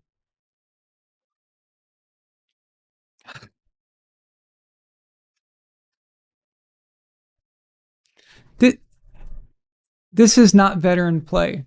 This is... Dude, this is situational football. You got to know what you're doing.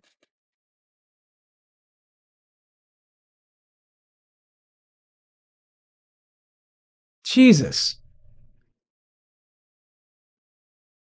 Now you're relying on an onside kick.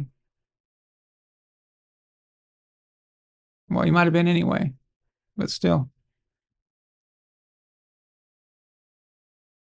Oh, let's throw up the middle again. So even if he catches it, you're going to burn another 20 seconds. That's awesome.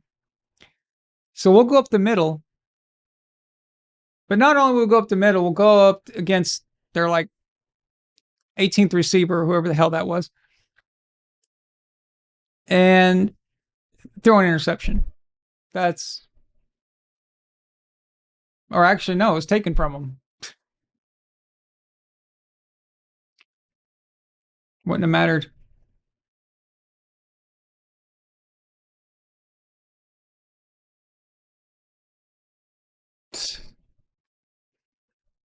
Even if he caught it, that was just going to run the clock.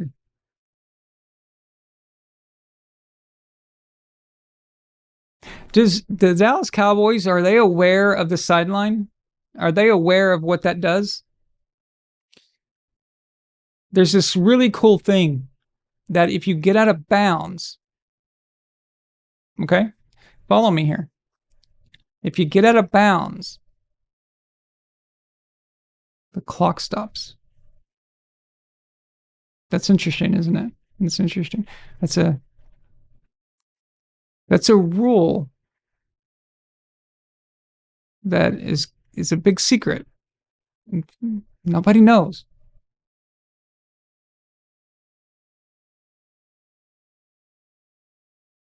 Yeah, Israel, that's funny. Yeah, it's true. Of all games, Dan Campbell finally decided to coach like a normal person. And it's against your team. Now, if he coaches like this the rest of the year, Detroit's in business.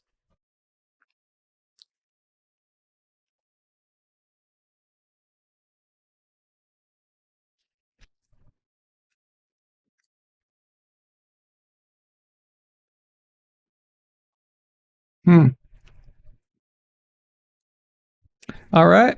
Well, that was an interesting game until the end where Dallas went completely idiots. And whatever that was.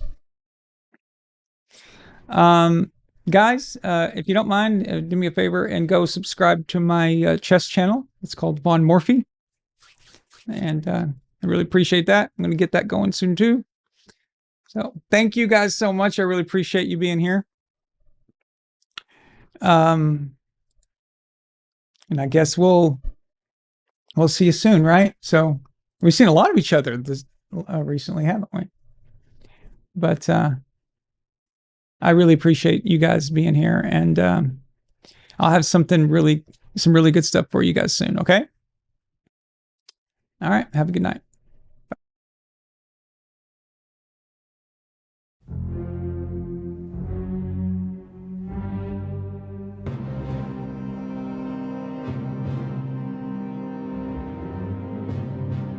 VonAllen Sports.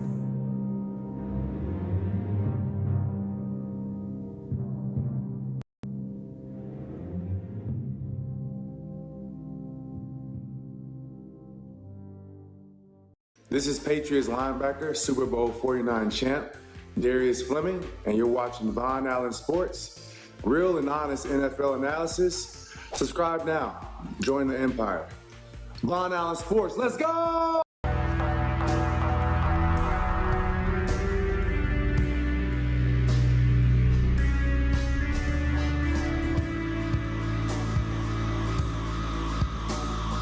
VonAllen Sports.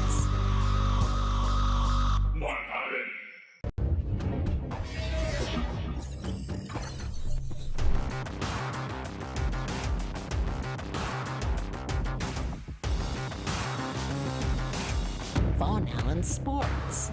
This is the man with the most badass name in sports, the Pharaoh, the Egyptian god himself, Amon-Ra St. Brown. And on behalf of my man VonAllen, we want to thank you for your support. Let's fucking go.